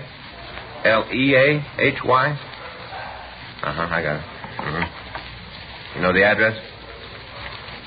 Yeah. Okay, thanks, Jerry. We'll get in touch with you. Right. Jerry Evanston, remember the guy we talked to over on South 7th? Yeah. Well, the way he tells it, we aren't too far off. How do you mean? He saw Bishop in town last Saturday.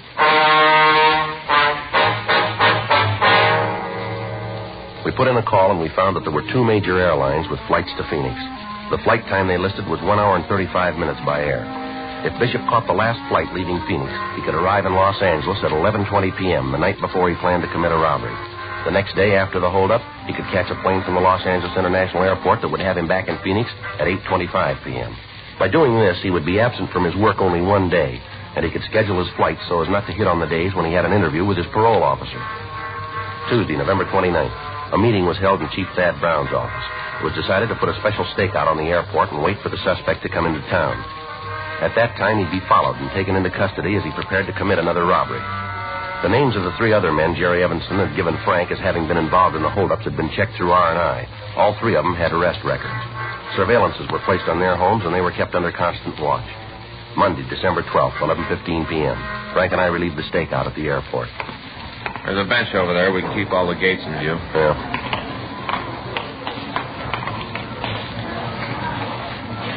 Wonder when he's going to hit again. I don't know. The last couple of weeks have sure dragged by, haven't they? Yeah. Anything on the other 3 guys?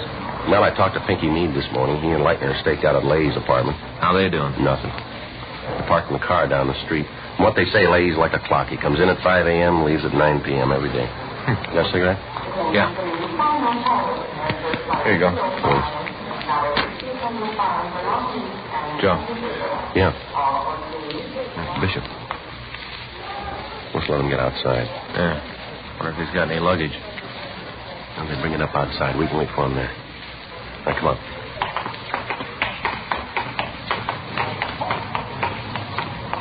You see him? Yeah, there he is. Getting into that cab. Come on.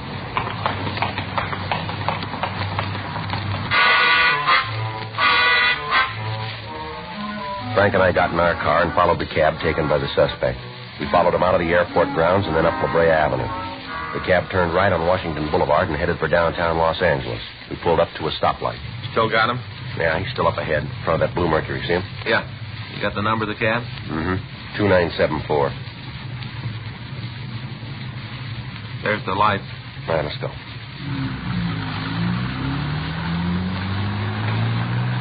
Better try to pick it up a little, Frank. Cab's pulling away from us. Yeah. Think he's seen us? No. Can't you close in a little? Traffic's too heavy. Can't use a siren. We'll trip him. Yeah. Still see him? Yeah. There's a break. Guy ahead's making a right turn. Now we're right behind the cab. Yeah. I'll close in now. Good.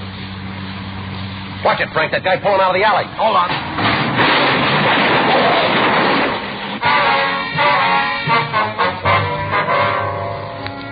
As we drove down the street after the stoplight had changed, the car had failed to make a boulevard stop coming out of an alley, and we'd hit it broadside.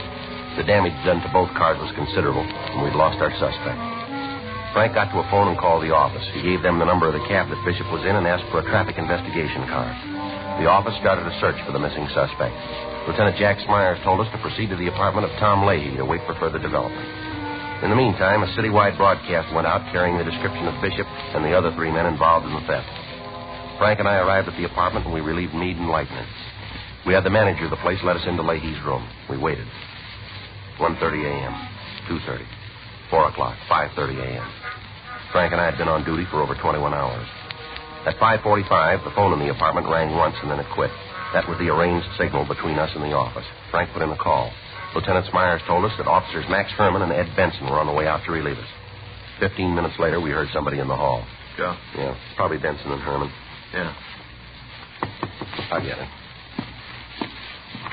Watch it, Look Joe. out, look out. Give it up, Bishop. You all right, Joe? Yeah, come on. He's going upstairs. Making for the roof. Come on. See him? No. You want to take that side? Right. Watch it. Behind the elevator shaft, Joe. Yeah, I see him. Get away from me, cop. You're in trouble, Bishop. Don't build any more for yourself. I got nothing to lose. They nail me again. I'll be up at the joint for life. Don't cost no more to kill you. There's no way off this roof, Bishop. Throw that gun out here and you follow it. You're out of your mind, cop. Give it up, Bishop. Now, come on, throw that gun out. I'm going out, cop. You try to stop me, I'll blow your head off.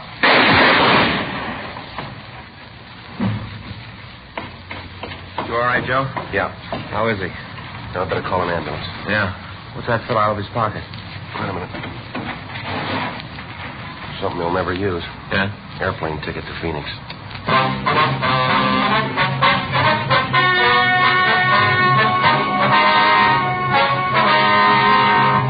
Albert Martin Kruger, Harold Nelson Bishop, Thomas Nagel Leahy, and Charles Everett Lee were taken into custody and brought to trial for 2 counts of robbery in the first degree.